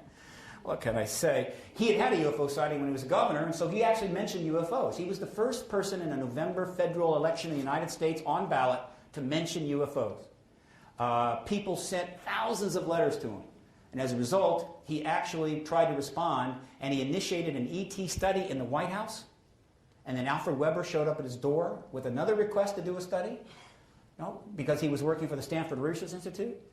And he got the green light, and we're off to the races. It's 1977, all right? Both Alfred Weber and Danny Sheehan, who was involved in the Carter study, emerged at about that time. I immediately brought both of them on the Art Bell Show, and they talked about this. 2 studies under a president in 1977 should have been major news. Nah, they didn't cover it, but it still brought it out. The first study was allowed to sort of die a natural death. Every element of Carter's government refused to cooperate with him, including the CIA, which was run at the time by George H.W. Bush. NASA, the Air Force, they all said, Jimmy, we're really busy right now. Go up the street and talk to somebody else, okay? You're the president, but we're the ones that do the work here. So go away, leave us alone. And then he stopped cold and has never talked about it since. He will talk about his UFO sighting, but he doesn't like to. The rumor is that he was given the high-level mega threat, the one that really gets your attention. I'm sure that must have disillusioned President Carter very much. Part of what Carter did and is known is confirmed by my friend Shirley MacLaine. And then as far as the Stanford research study, Weber gets back to SRI, and within, I think, 24 hours, a guy from MOD shows up. And he calls him and Weber's boss into the boardroom, and he sits them down and he says, here's the deal. You're not going to do any ET study under the Carter White House. You understand? Because if you do, we're going to cut off most of the SRI's funding. All right? And Weber's boss said, no problem. That's fine with me. We don't need any stupid ET studies here, right? No problem. But Alfred didn't go along with the program. And so Alfred was let go from SRI, and then people started showing up in his life, wearing dark suits and black ties and following him around, until finally Alfred Weber had a nervous breakdown and fled to Canada. Jimmy Carter. I like this guy a lot. He could say some very powerful things, right? But he isn't. And until he does, he doesn't get the award I gave him in 2005 for Courage in Politics. One day. The Disclosure Project, May 9th, 2001. Stephen Greer emerges again, big time. This is one of the most significant events in the history of this issue. It is held at the National Press Club, where dozens of events related to the UFO issue have been held. They have been great supporters. Maybe it's just business for them. But I tell you, I love that press club. There were 200 people there that day, 100 reporters, 17 camera crews, including many national entities. He had 120 hours of taped interviews condensed to 4 hours, 75 witnesses. That was handed to the press. 20 witnesses showed up. You see them there, all right? And they gave 5 minutes of their fundamental testimony and confirmed they would say the same under oath before Congress. And it lasted quite a while. Afterwards, ABC News, Nightline, contacted us and said, we want to talk to some of the witnesses, and all looked great. But unfortunately, it didn't happen, and we'll know why in a minute. John Podesta emerges October 22, 2002, and the next year, October 23. Quite clearly, not quite simply, John Podesta went on to be the chief of staff to Bill Clinton. Clinton leaves office. Podesta goes off for a couple of years and suddenly turns up at the National Press Club, where he calls for the release of all UFO files. Right? How many have seen the Podesta video on YouTube where he calls for the UFO files to be released by the United States government? Okay, but quite a few have not. I think we should watch it, should we not? This is, in fact, a fairly significant moment in history. Now, like many moments in history, I was there. I didn't realize that it was. You usually find out later. All right, but it was.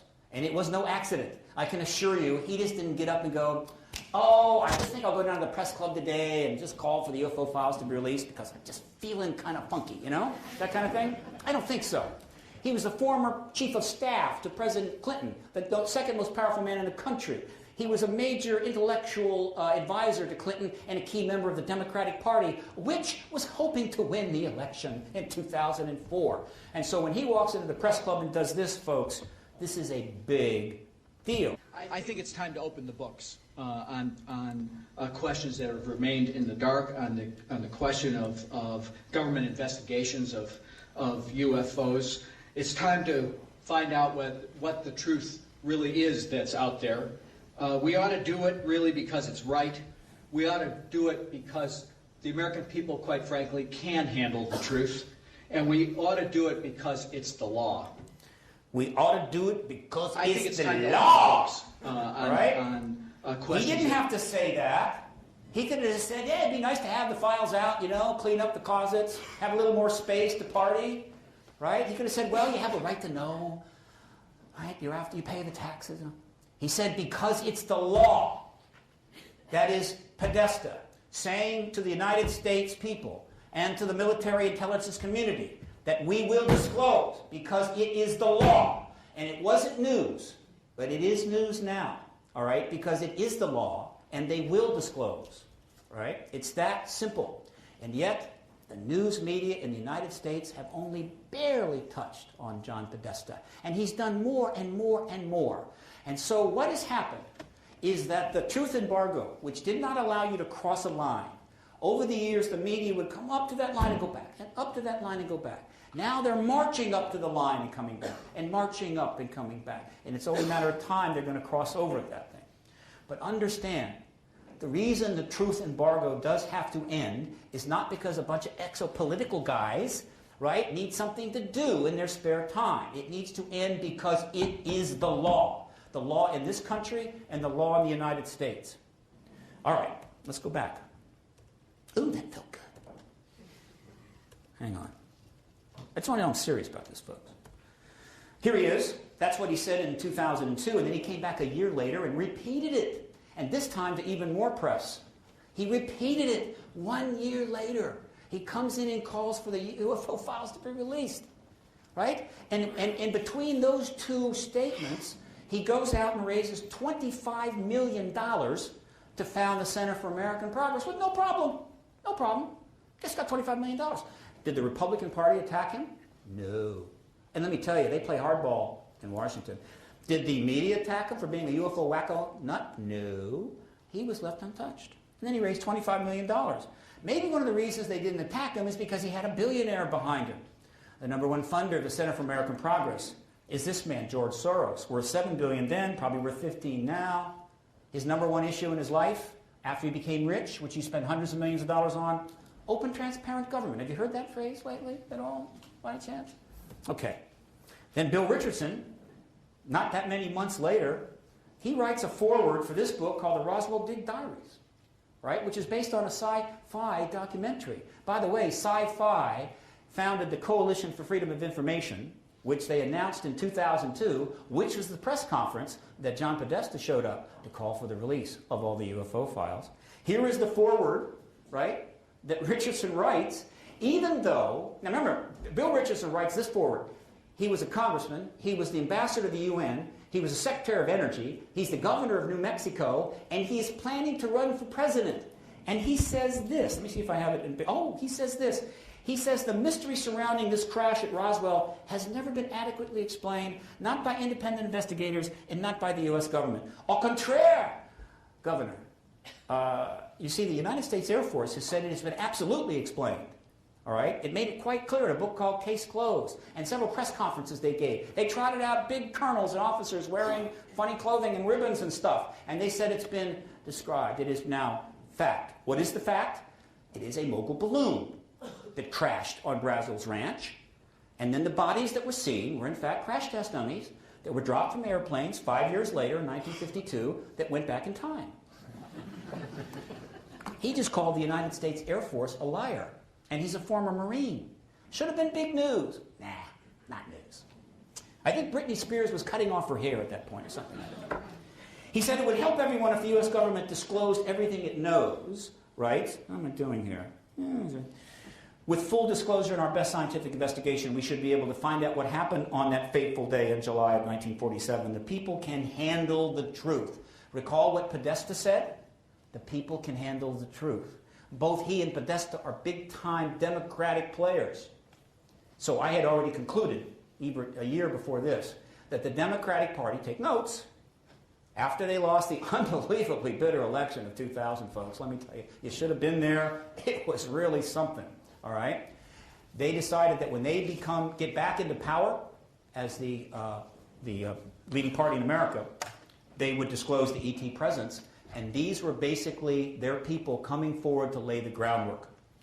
Then a month or two after Richardson makes that rather profound forward, the new Apollo project is announced at the National Press Club, where a bunch of Democratic, or rather left-of-center groups come together and say, very soon, meaning when the Democrats win the election in 2004, we are going to launch the most unbelievable, big-time economic turnaround program in history. It's going to be Roosevelt's New Deal on steroids, all right? It's going to be hundreds of billions of dollars on every imagined green technology, development, manufactured at home, hire at home. We're going to completely create new businesses. We're going to turn the economy around. We're going to drop the unemployment down. We're going to turn the balance of trade around and turn America and get it back on its feet. And who was there to talk about this? John Podesta. A green technology revolution means energy. Do you think they had anything else in mind with respect to that new Apollo project? The trouble is they lost the election. Karl Rove went out and got several million Republicans to sign up over the gay marriage issue. What can I say? And they defeated the Democrats, who then parked the new Apollo project on the ApolloAlliance.org website, where you can find it today, kind of sitting there simmering on the back burner, you know, a light simmer. And they moved on, hoping they would win in 2008. Meanwhile, so 3 years go by, 2004 to early 2007. These are referred to as the dead years of the Bush administration, right? Sort of like a desert, thick desert, only worse. And so who knows what's going to happen next? And then all hell breaks loose, 2007, January. And from 2007 forward, we are on one of those Disneyland slides into the pool of disclosure. You can steal that, Nick. All right, the O'Hare sighting. A saucer turns up over the O'Hare Airport, the busiest one in the United States. It's parked over the runway, folks. It's being seen by the baggage handlers and the air pilots, you know, and the attendants and everything. And they're watching this going, that shouldn't be there. And then it shoots straight up through the clouds and leaves a hole. And so naturally they called up the Air Force and they said, what was that? And the Air Force said, what was what? And then they got some more calls, and then the press started getting into it, and the Air Force came back and said it was an unusual weather phenomenon, the kind with anti-gravitic propulsion. On a serious note, as a child of a Navy officer, it troubles me greatly when our military, which has lost many hundreds of thousands of men and millions wounded in order to defend democracy. You have your equivalent, I do believe. It troubles me when these entities are forced to make complete asses of themselves in order to support this truth embargo with nonsensical non sequiturs, lies, and misinformation. That's the misuse of the American military. And if you haven't noticed, since about 1963, misusing the American military is practically the national sport of the United States, which is why we do praise it, and it deserves praise. But we don't put the people in jail who misuse it. That's the problem. When they start going to jail, things are going to get better a lot faster. Anyway, the O'Hara sighting created months of press. And then in March is when Governor Simington, in an interview with James Fox, remember him, confesses that, I made fun of the Phoenix Lights, but I was called out that night. I saw the triangle fly over my head. And it wasn't from this world, folks. And he was planning to try to run for governor again. He didn't even get into the primaries. That took courage. That's why he got the Courage in Politics Award. That's Simington. I hope he gets into this deeper. Then on June the 7th, the CIA suddenly, without notice, releases a bunch of files called the Crown Jewels. And these files were known to exist, and they refer to a whole bunch of CIA shenanigans. The odd assassination attempt, you know what I'm talking about. And they just did it. And we don't really know why. I think the reason was it was a gesture of we're trying here. Here's something for you. Fine. And then, It's October 30. What a sweet night that was. In Philadelphia. City of Light? No, it's not the city. What's Philadelphia? Yeah, that's right. It's the 453rd Democratic primary debate of the election of 2008, the one that cost $2.5 billion. And Kucinich, remember him? The one that has been briefed on UFO issues by Weber, by Rosen, by Greer, by, probably some Grays, who knows about the issue, and had his own sighting later on that. And Richardson, who had written the Roswell Dig Diaries, show up at the auditorium that night to be in the presidential debate because the two gentlemen wished to be president of the United States. Interesting. Okay. What could happen? Well, as you know, since '91, a whole lot of people have been pounding the media with the information about this issue, getting our moments, having our interviews, making progress. Okay? But we needed a little help, and we got it from this lady. Her name is Shirley MacLaine. Now, Shirley MacLaine is an amazing woman. She's succeeded at every single thing she's ever done in life. Acting, singing, dancing, nightclubs, authoring, websites, all of it. She's incredible. Okay. Well, and we all know her advanced consciousness awareness and thinking on the issues of the day. In fact, it's fun talking with her, I was at her place one time, I'm sitting there talking, we're having some talking about some political thing. We're talking about the president, whatever, Jimmy Carter. And then what is that? Damn. I hate it. I hate it when people don't turn off their cell phones. It really burns me. Where is it? Nothing to be alarmed about. It's Richard Branson. All right. Power of intention. I'm racking up some serious points. I'm in all of the frequent flyer. The Australia, Virgin Atlantic, Virgin America. I got miles, folks.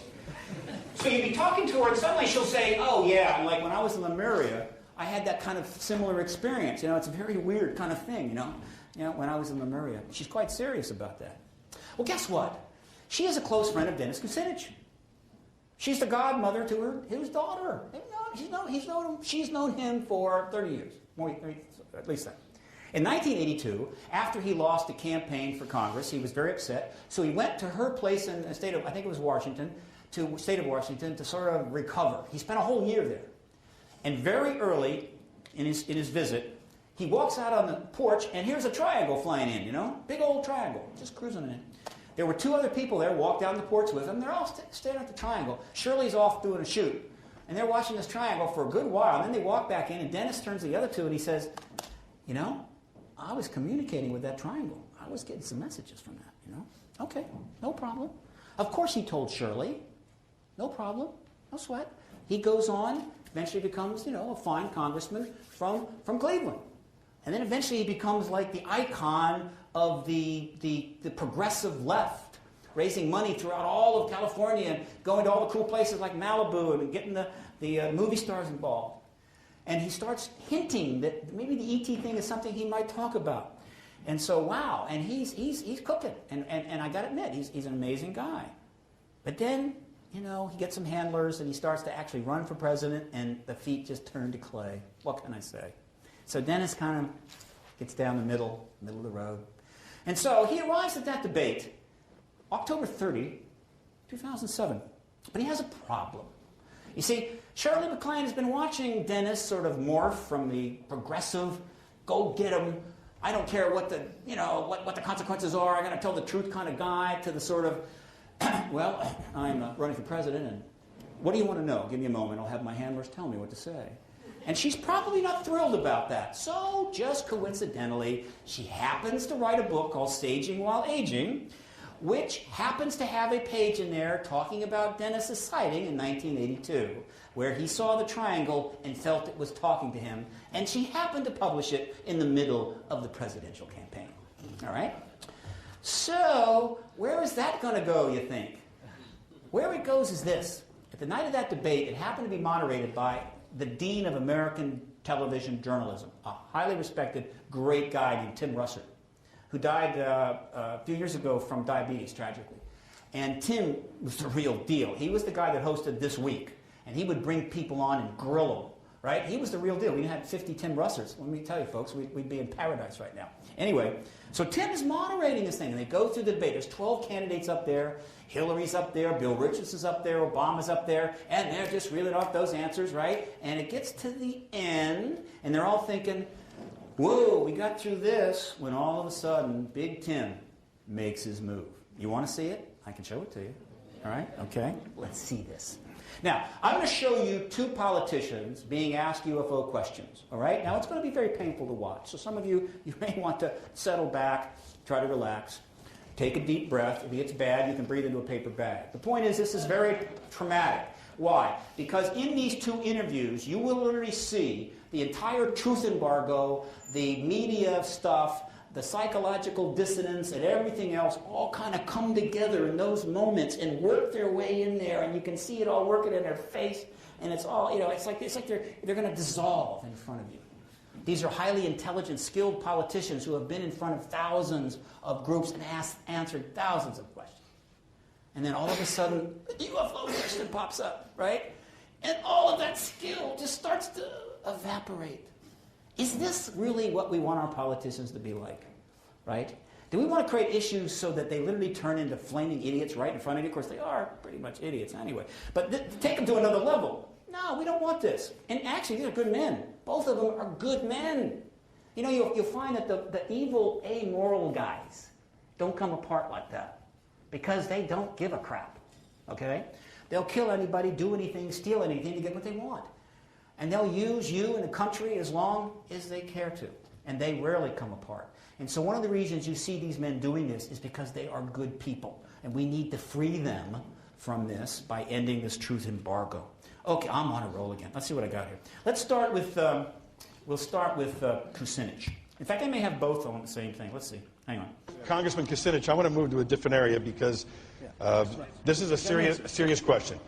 The godmother of your daughter, Shirley MacLaine, writes in her new book that you cited a UFO over her home in Washington State, that you found the encounter extremely moving, that it was a triangular craft, silent and hovering, that you felt a connection to your heart and heard directions in your mind. Now, did you see a UFO? I did, and the rest of the account, it was unidentified flying object, okay? It's like, it's unidentified. I saw something. Now, to answer your question, I'm moving and I'm also going to move my campaign office to Roswell, New Mexico, and another one in Exeter, New Hampshire, okay?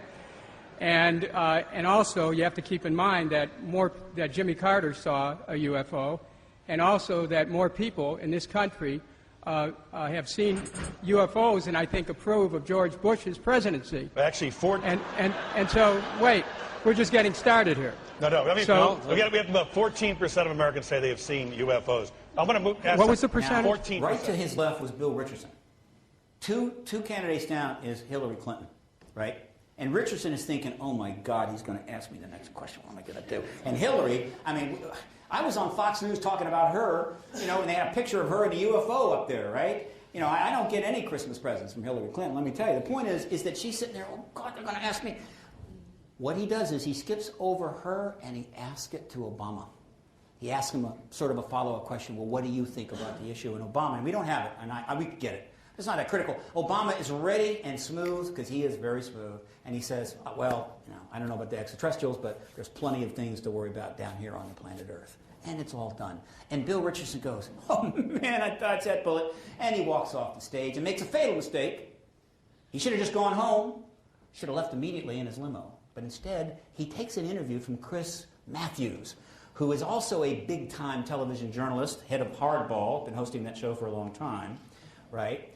He'd like to be Tim Russert, but he's not quite there yet. And he takes an interview, and he starts interviewing, and Richardson's one of the best politicians in the country. He's talking about the war and about the economy, and he's just cruising along, no problem. He's just fine. He's good. He's fantastic. And then Chris makes his move. Now, you'll really see this guy come apart. This is tough. He loses his balance. You could feel the wheels turning up there going at 5,000 miles an hour. My vice presidency slot is going up in smoke, the whole thing, what's going on? And then he finally recovers. And then Chris hears something from him and literally is stunned. All of this you will see right now. Hang on. Well, being from New Mexico, Governor, and being the governor of that state, do you believe in UFOs? I mean, it's an odd thing to ask. I wouldn't have asked it, except Dennis Kucinich, candidate for president, U.S. congressman, tonight said that he saw a UFO. Do you think that's credible? Or is that disqualifying for a presidential candidate to say you've seen UFOs? I've never seen one. Roswell, New Mexico is the hotbed of UFOs, and I promote Roswell as a tourism issue, but there is no credible evidence. About Roswell. The fact is, Chris, do you have to be a booster for UFOs as governor of that state?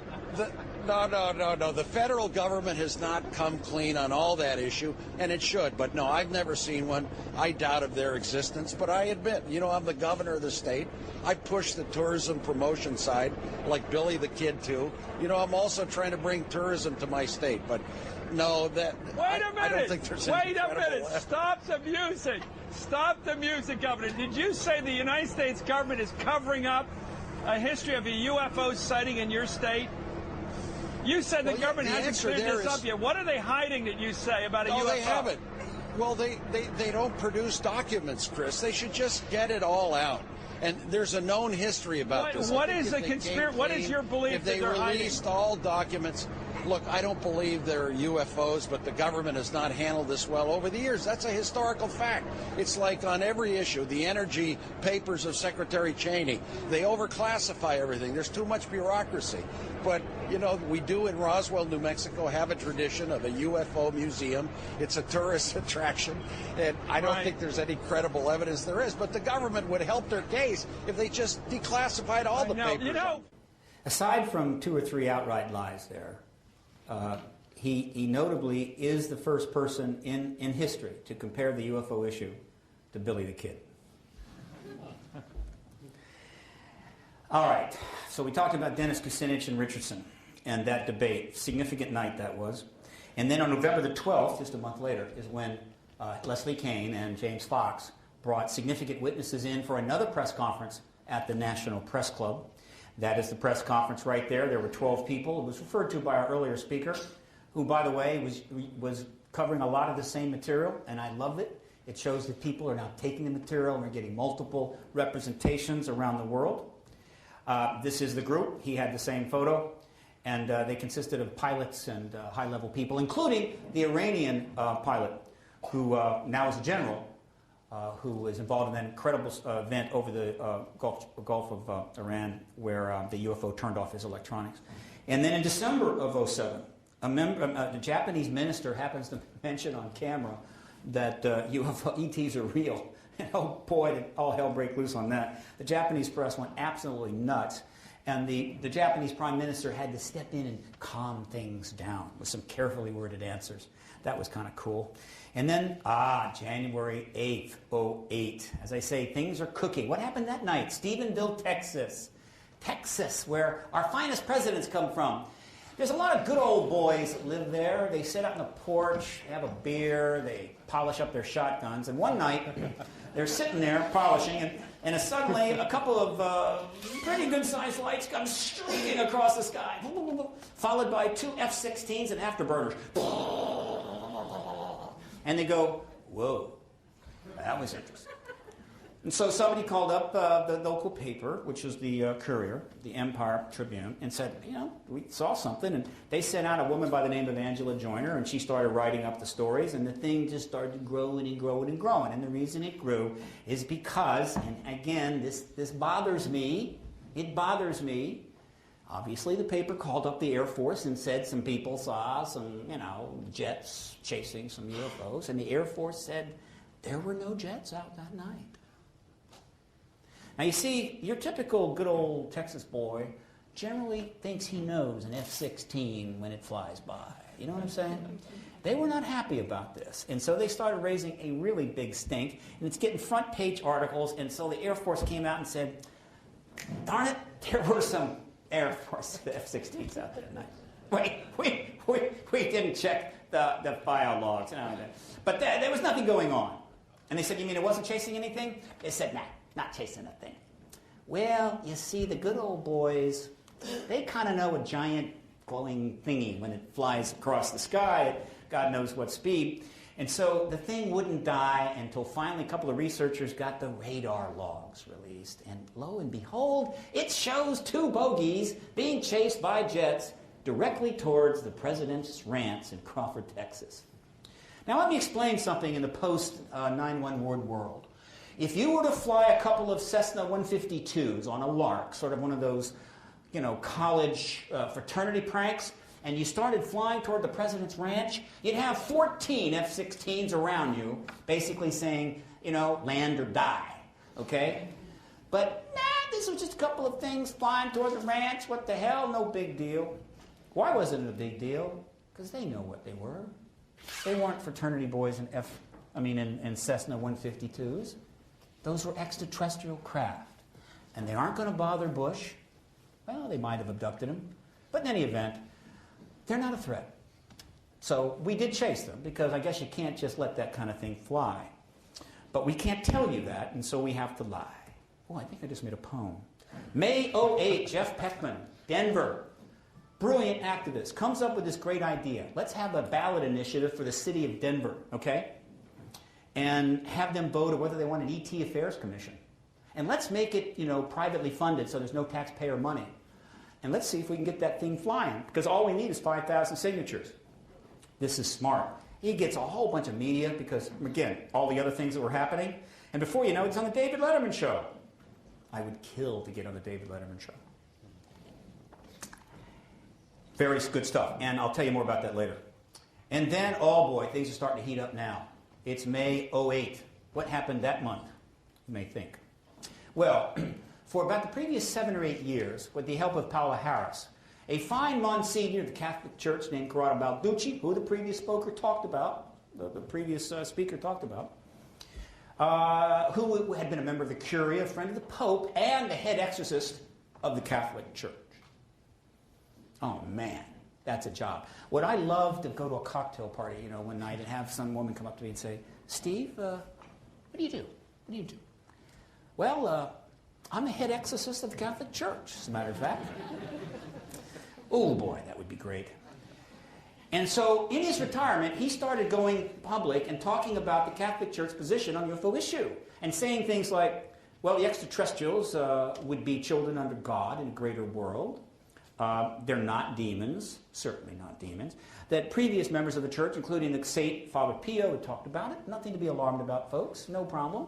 And the debunkers came forward and said, there's a crazy retired Italian Monsignor going around saying ridiculous things that can't possibly reflect the Catholic Church's view, and everybody that's paying attention to him is an idiot and a fool. And once again, the debunkers are wrong. They're always wrong. He died, and so that would have been the end of it. No more crazy Corrado out there making the Catholic Church look bad, except that not too many months later, not a retired Monsignor, but Jose Gabriel Funes, the head astronomer of the Vatican Church, comes forward and gives an interview to the L'Osservatore Romano, the Vatican paper, and repeats every single thing that Balducci had been saying for 7 years. The Catholic Church has no problem with extraterrestrials. They are children under God. They are not demons. And he repeats it about 5 months later. The Catholic Church boarded the disclosure train that month and is already laying plans to pick up a good 100 million more Catholics in the post-disclosure world. Smart, very wise. Plus, they do need a change of subject. That would be the Vatican there, where Corrado used to work when he was exorcising demons from tourists or whatever they did there. Then, July 08, Larry King, the esteemed talk show guy, 40-year guy, who had been doing shows about the ET issue, starts doing lots of them and bringing them 4 or 5 witnesses at a time, including Leslie Kean and James Fox and Edgar Mitchell and Robert Salas. And he did something else. Sometimes he wouldn't have a debunker there, but sometimes he would.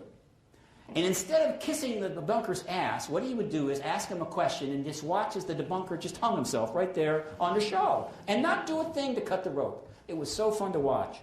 Larry just retired, and we certainly hope his predecessor repeats this. But Larry King has been a significant player in all of this, and one of the people we can count on. My hat's off to Larry. And then July 08, same month, what happens? Edgar Mitchell goes to the United Kingdom. That would be here. And he had been telling everybody for 10 years the ET issue was real, but the American press weren't that impressed. You know, he had a PhD from MIT, yes, in astronautics, yes, he walked on the moon, yes, he'd written something, but how can you believe somebody? You have to have some more substance, you know. So he goes to the UK on a hit radio show on Kerrang Radio. It's Nick Margerison show. Nick Margerison. Yeah, that's it. And what happened is the young audience that night were really hearing for the first time. And he goes on and says, you know, the ETs are real and Roswell was a real crash. And Margerison is going, what? And the next thing you know, the phone calls are coming in, and then they put a press release out afterwards, and then all hell breaks loose. He got 100 media requests for interviews. His secretary's out of town. He can only do about 15. He did 50 media articles. There were 50 at least media articles immediately. They're logged on my website. Go read them. This is a big news event. Went on for 3-4 weeks, international. But then it stopped. The press is allowed to go to the line, but they cannot cross it. And so, yeah, an astronaut with a PhD said ETs are here. And that's a story for about a week, and then we back away. You see? That's how it works. That's Edgar. What can I say? Love this man. 79. He's been through 2 bouts of cancer and a heart attack. Open heart surgery. And he presses on. Then Obama gets elected November 408, which is a seminal moment in the disclosure process, not because he's Obama, but because the Democrats won the election. He's the guy that could be the disclosure president, all right? But not necessarily. There are other countries, you know, and other leaders, and it's possible that someone else might do it. Then Edgar Mitchell turns up again a few months later. This is April 2009. What's important here? I held my X conference, which I'll talk about later. Boy, we're moving along here. And afterwards, we had a press conference at the National Press Club. Edgar Mitchell gets up in front of the CNN cameras, which is broadcast throughout the world, and for the first time, not only does he repeat his fundamental assertions that the ET presence is real, but he specifically calls on the Obama administration to end the truth embargo. He uses those 2 words, right? And then, just to make sure those good Catholics out there didn't get the message in May of 08, the Catholic Church holds an exobiology conference at the Vatican the first week of November, right? In which some fine scientists with good credentials come in and talk about exobiology in a carefully phrased way so as not to, you know, conjure up images of Greys running around abducting your mother-in-law. That's okay. And one of the scientists that came in was Paul Davies, the astrophysicist from the University of Arizona, who wrote the book that Hillary Clinton had in her arm when she was visiting Rockefeller in 1995. That would be the Vatican again. And then, guess what? The most prestigious scientific organization in the world, which I have incorrectly named here, and I will probably pay dearly for. I'm talking about the Royal Society of London, holds its exobiology conference in January, just a couple of months later. All right, where they bring in a bunch of esteemed scientists who can discuss the astroexobiology thing in a sort of temperate, reasonable way without invoking images of warp drive saucers, you know, flying around the galaxy. And who attends that? Paul Davies, astrophysicist from. And there's a little article about the Royal Society Conference.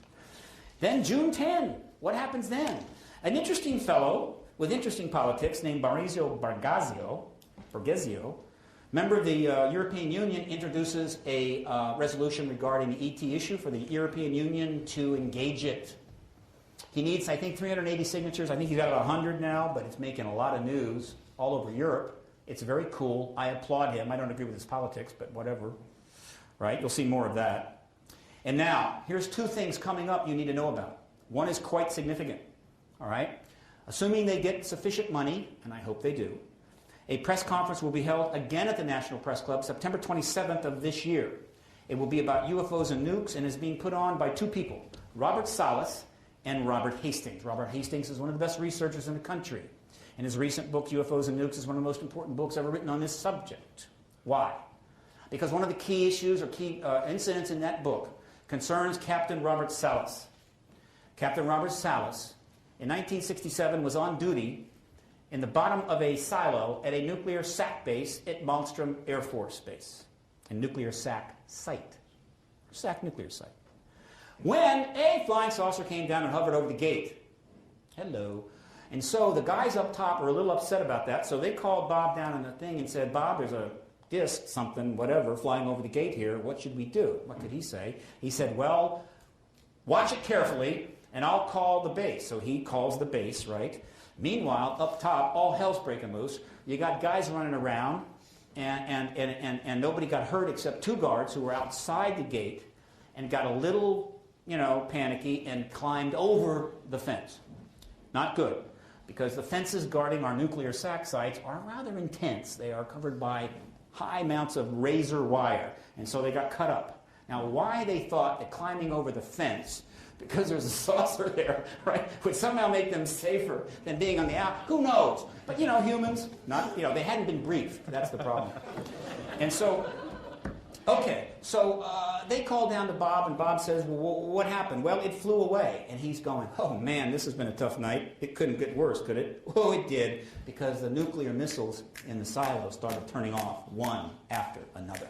And they're all on completely independent systems. It's impossible.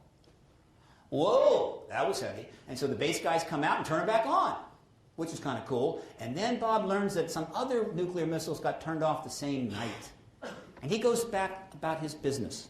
And many years later, he comes forward and starts talking. He appears at my conference and does other things, right? Is solid as a rock, great guy. No way he can be impugned. Okay, so Bob's a major witness. What's important about this?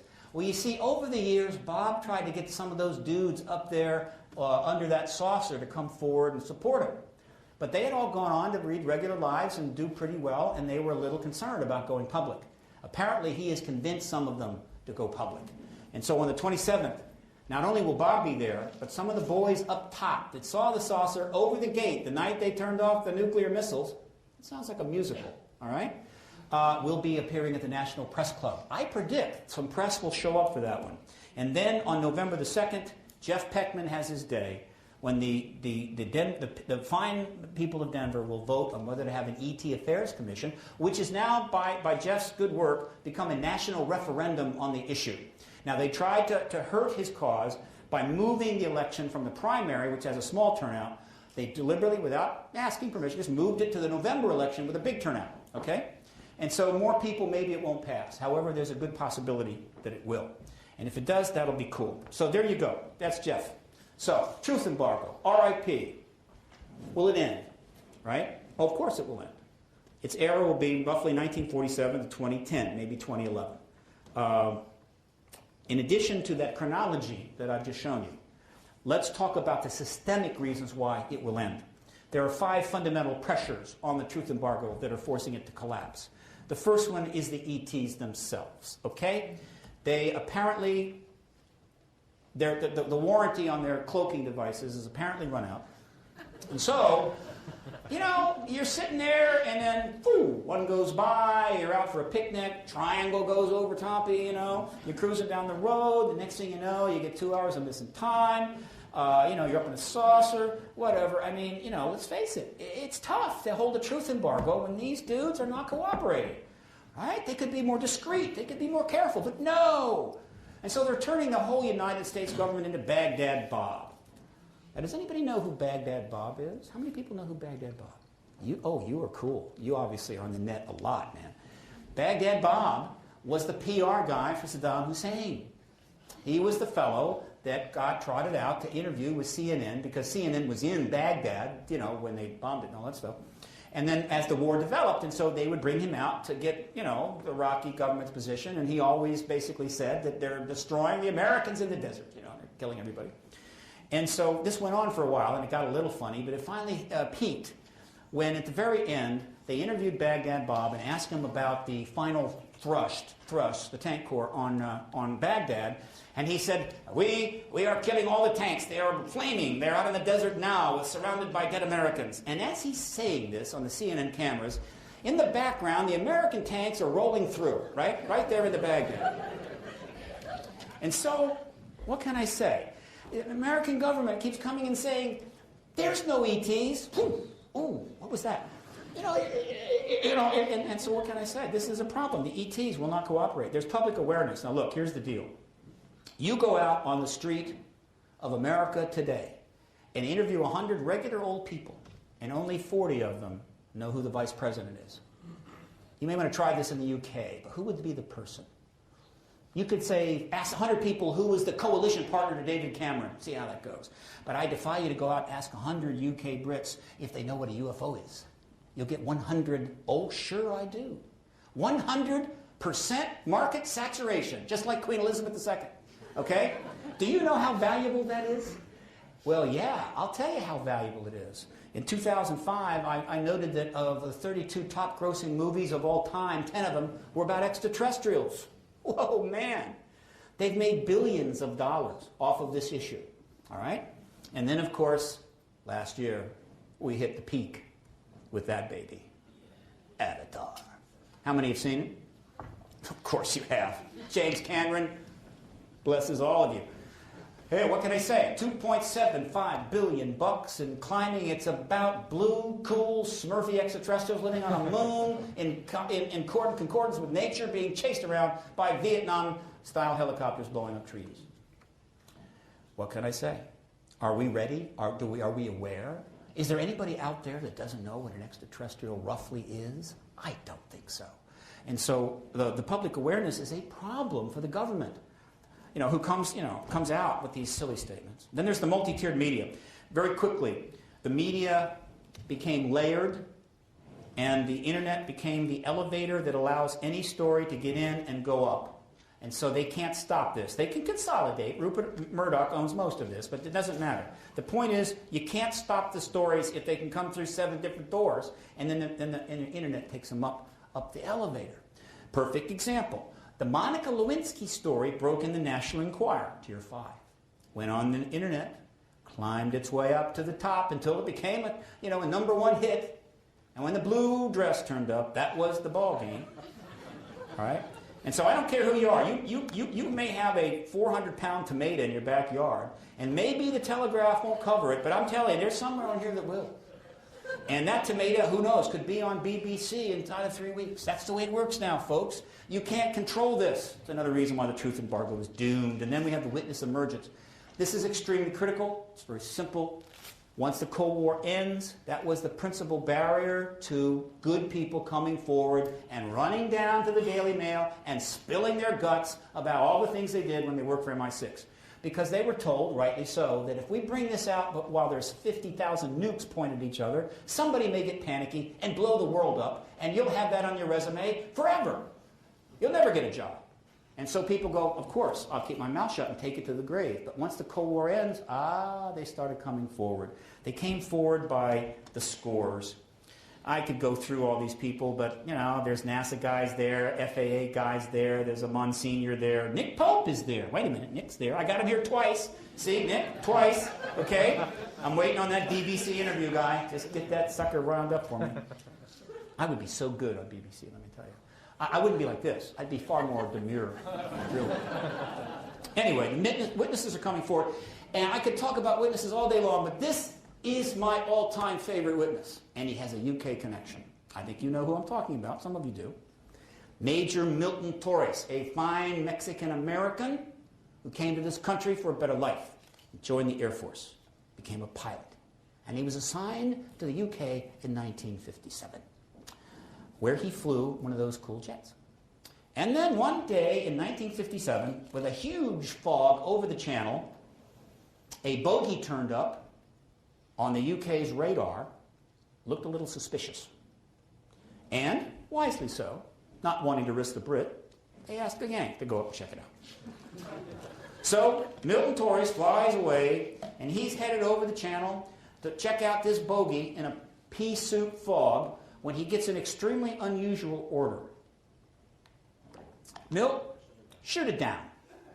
Shoot the thing down. What the hell? Now, you see, this is kind of interesting because, you see, we're talking about an unknown craft in a fog over the channel, which, as you may know, there's a whole lot of countries around there, right? Could have been Charles de Gaulle, out for a private, plane ride or something, okay? Could have been an Iranian jet fighter. Who knows? You just don't shoot down things when you don't know what they are. But yet they told him to shoot it down. Now, why would they have done that? Well, Milton found out. Because, about the time he's getting the order to shoot it down, his radar returns start coming in, and it shows that the thing is the size of an aircraft carrier. Which would explain why the UK guys said shoot it down. Because they were pretty sure that human beings, even Charles de Gaulle, did not have a flying aircraft carrier. All right? And so that makes extraterrestrial, shoot that sucker. And so Milton's going, I've got to shoot at a flying aircraft carrier. This is not good. This is not good. And then all of a sudden the thing is boop, boop, boop, boop, and gone. And Milton's going, oh, man, that was a close call. He flies on back, he lands, he goes to the BOQ, he has a steak dinner, goes to bed, he's feeling good. No problem. And then he gets up the next morning. And I think you all know what happens then, now don't you? It's pretty standard. There's an intelligence guy there who wants to talk to him. So they have a little meeting, and basically the intelligence guy says, Milt, can I call you Milt? You're never going to talk about this as long as you live, to anybody, okay? And Milton, the great Mexican-American immigrant, good guy, absolutely. I'll never say a damn thing. He goes back to the U.S., he enrolls in college, gets himself a Ph.D. in engineering, and starts teaching for the next 20-some years. Has a fine family and a nice career. He retires in poor health with diabetes and several other afflictions. And then one day, in 2008, he gets a call, I think from The Guardian. Major Torres, did you get asked to shoot down a U.F.O. in 1957? What? Now, why did he get that call? He got the call because the UK has been releasing its UFO files, and one of those was the Milton Torres case. Now, why is he my favorite witness? I'll tell you why. Because in virtually every interview that he gave, and he gave several on TV, in the presentation he gave at the X conference in 2009, and at the National Press Club the Monday after, where he followed Edgar Mitchell up to the podium, and he himself also called on the United States government to end the truth embargo. Milton Torres always broke down. Why? Because he had carried that secret all of his life. His mother died. He didn't tell her. His father died. He didn't tell him. Some of his buddies from the Air Force died. He didn't tell them. And all of a sudden, now he can talk. And he couldn't emotionally handle it. And at the National Press Club that Monday, April 20, when he starts again to tell the story, he starts to break down, and his son, who came with him, came up and stood by his side while he told that story. And then he called for Barack Obama to once and for all end this truth embargo. These are the kinds of people who are telling the truth. We know the kinds of people that are telling lies. Who are you going to back? And then, of course, you have the witnesses from the National Press Club in 2001. Easily one of the most important events. I think it could have broken this issue open. $150,000 was spent on it. I helped a little bit, but it was Greer's project. But it all came to an end 4 months later. 9/11. Okay? Completely wiped the disclosure movement off the map, at least. Table it completely. Shut it down. I was so upset, not only from that, but also from watching those towers fall 4,000 times, that I ended up with chronic indigestion. Couldn't even eat for almost 6 months. I was in the hospital, not hospital, but I was going to the doctors all the time. It was all stress. Greer backed away from the issue, went off in other directions. Let me just say this about that. I am not an expert on this. I've read, I've watched the documentaries. But I'm not someone who can make a definitive statement about it. I'm not going to. It's not my issue. There are plenty of people that are looking at this intensely. But I want to make one very significant point, and that's this. If, in fact, and this is a hell of a fact, elements of the United States government and the political class knowingly were complicit in the destruction of the Trade Center and the destruction in Washington, D.C., I would contend that the only way they could conceivably have thought that they could get away with it is because they had gotten away with the truth embargo since 1947. So after 54 years of pulling a wool over the media, Congress, the public, right? The universities, the vast intelligentsia. If we could pull that off, we can pull anything off. And so you need to end the truth embargo, because what, perhaps, will they come up with next? And then there's the November 12th press conference. These are some of the men that were there. Generals, captains, pilots, whatever. And then Leslie Kean wrote the book about it, which is now out. I recommend you get it. It's getting fantastic reviews. It's being endorsed by all kinds of mainstream people, including Michio Kaku, one of my favorite. And it is got a foreword just out by John Podesta. It would appear that John Podesta is about to step back into the issue. And finally, there is the issue of other nations, right? Here's the deal. 9 years after the end of the Cold War, other nations had had enough. They expected the truth embargo to end once the Cold War ended, but it didn't happen for complex reasons I could spend 5 hours talking about, but I'm not. The first nation to break ranks was America's extremely dear close friend, France. And they allowed a report to be issued called the Commentator Report. It was not a government group. They made that quite clear, which would have been a slap across America's face. The white glove across the face, meaning a duel, the next morning at dawn. So they had a non-governmental group did this. And it just happened to be made up of, General Leddy and General Lamont and Admiral Merlot and Defense Attorney Aldrin and Defense Engineer Douglas and the Chief of the National Police and blah, blah, blah. Just a casual group of people who came together. And this report was notable because its conclusion was that the only explanation for the phenomena was extraterrestrial. How about that? And they published it in French, in France, not in the U.S., and made no effort to promote it over here. It was Leslie Kean that got some attention to it because she wrote about it for several papers. Why? Because it wasn't a message to the French people or the American people. It was a message to the United States government. End the truth embargo so we can get on with civilization, which the French invented. Get with it, okay? That was the message, all right? And then the floodgates opened. Mexico, 2004, big press conference, Mexico City. They're releasing files to Jaime Maussan and indicating they want to cooperate with UFO researchers. Canada, 2005, Paul Hellyer stands in front of the cameras at the symposium at the University of Toronto and says, I talked with an Air Force general. Roswell was an ET craft, and ETs are real. As real as the planes that fly above us. And then, a year later, Canada starts releasing its UFO files, right, to the internet. Brazil starts major cooperation with a team of researchers in 2005, led by A.J. Gavard, going on to this day. They got witnesses coming out of the jungle down there. Then they start releasing their UFO files 2006, and then France drops the second shoe, 2007, with a mass release of UFO files, which crashes their internet site virtually within about 20 minutes. And then the United Kingdom, shortly after that, starts its move, 2007. What's different about the United Kingdom? They decided to do a planned chronological time release. Every 6 months or so, more files. What does that mean? It means every 6 months, hundreds of news articles, and then hundreds more, and then hundreds more, and then hundreds more. They've generated, I don't know how many hundreds of news articles about the UFO issue and kept it in the press since 2007 solid. Denmark releases its files in 2009. Uruguay steps in, 2009. Sweden releases the largest cache of UFO files to date, 60,000 reports, or pages of reports. But Sweden is a very close ally of the United States, very tight. They speak nothing but English up there, it seems. And they love our television, and so they don't want to offend us. And so they said this wasn't a government release. This was a private release from UFO Sweden. And one of my Exopolitics buddies, I think it was Frederick Uldal, decided to check that out. So he called up the head of UFO Sweden and said, oh, is this a government release? And he says, no, it was a private release. We said, well, where did you get the files? He said, well, we got them from the government.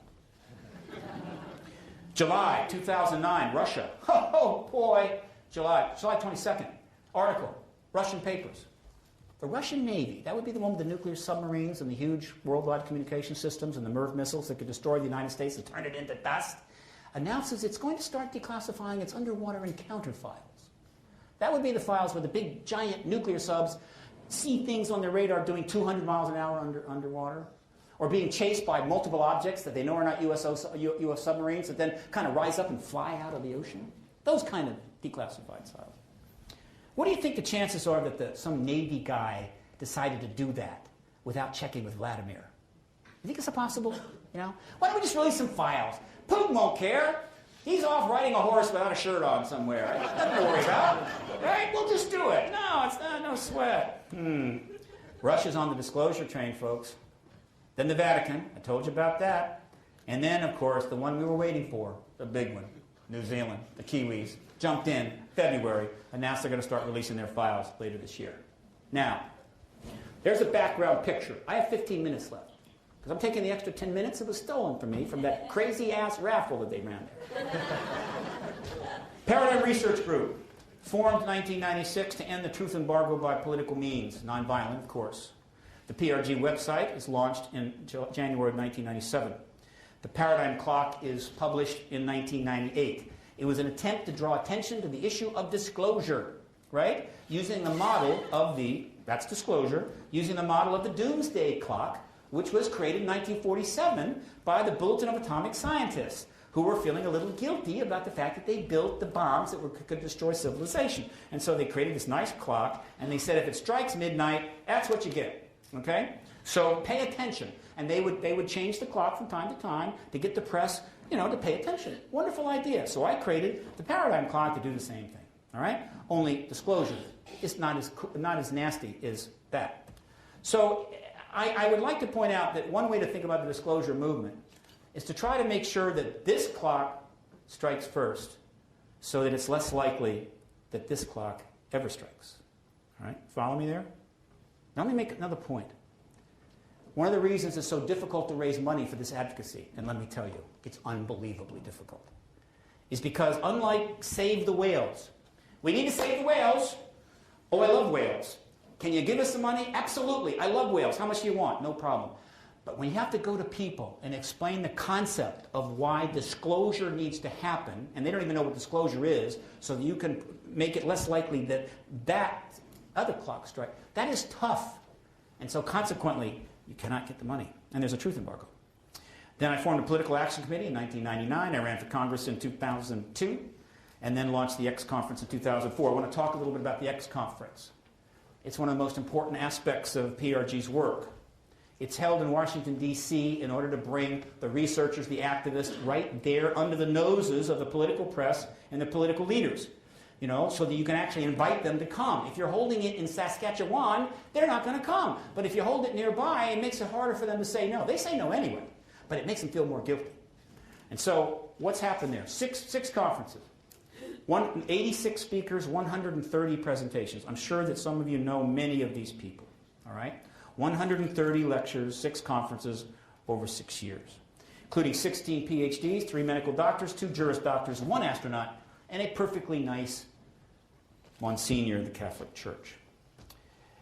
The last one was held, the first 5 were held outside Washington. The last one was held in Washington at the National Press Club, 2 blocks from the White House, all right? Now, very quickly, I have with me today about 25 of the lectures that were given at the X Conference going back a few years. Most of them are from 2010. Feel free to come up later. Any purchase of those help to fund the rest of my tour, which continues on and goes on to Budapest. I've always wanted to go to Budapest. So I can talk about that there. I'll see you after we get done. So the X Conference was held at the National Press Club. That was a milestone. It was the first time that this subject had ever been held in full conference at the National Press Club or a conference of this type in Washington itself. And we did get pretty good coverage. Now I want to talk briefly about the next major conference. If I can raise $60,000, pay off PRG's debt with enough promotional money, the next event is this event. It is Contact 2011. It will be X Conference 2011.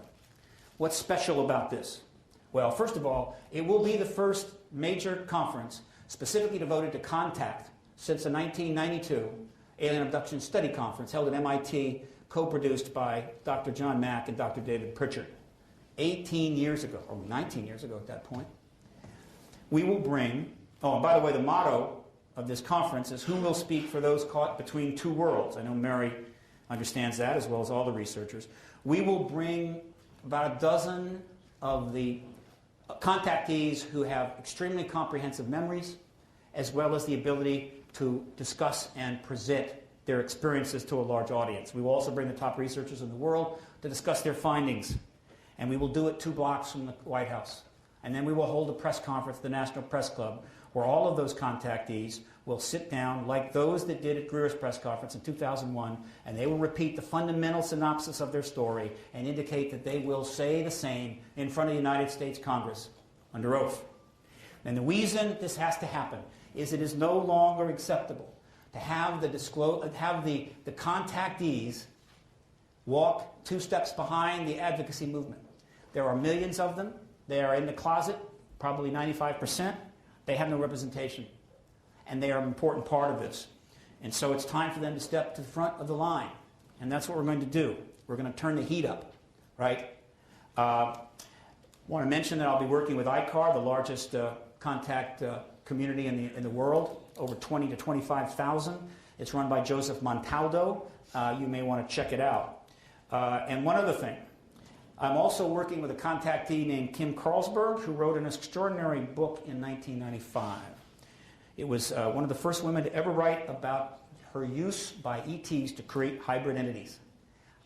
It was a problem because it cost her her marriage, her job, her friends, and everything she owned.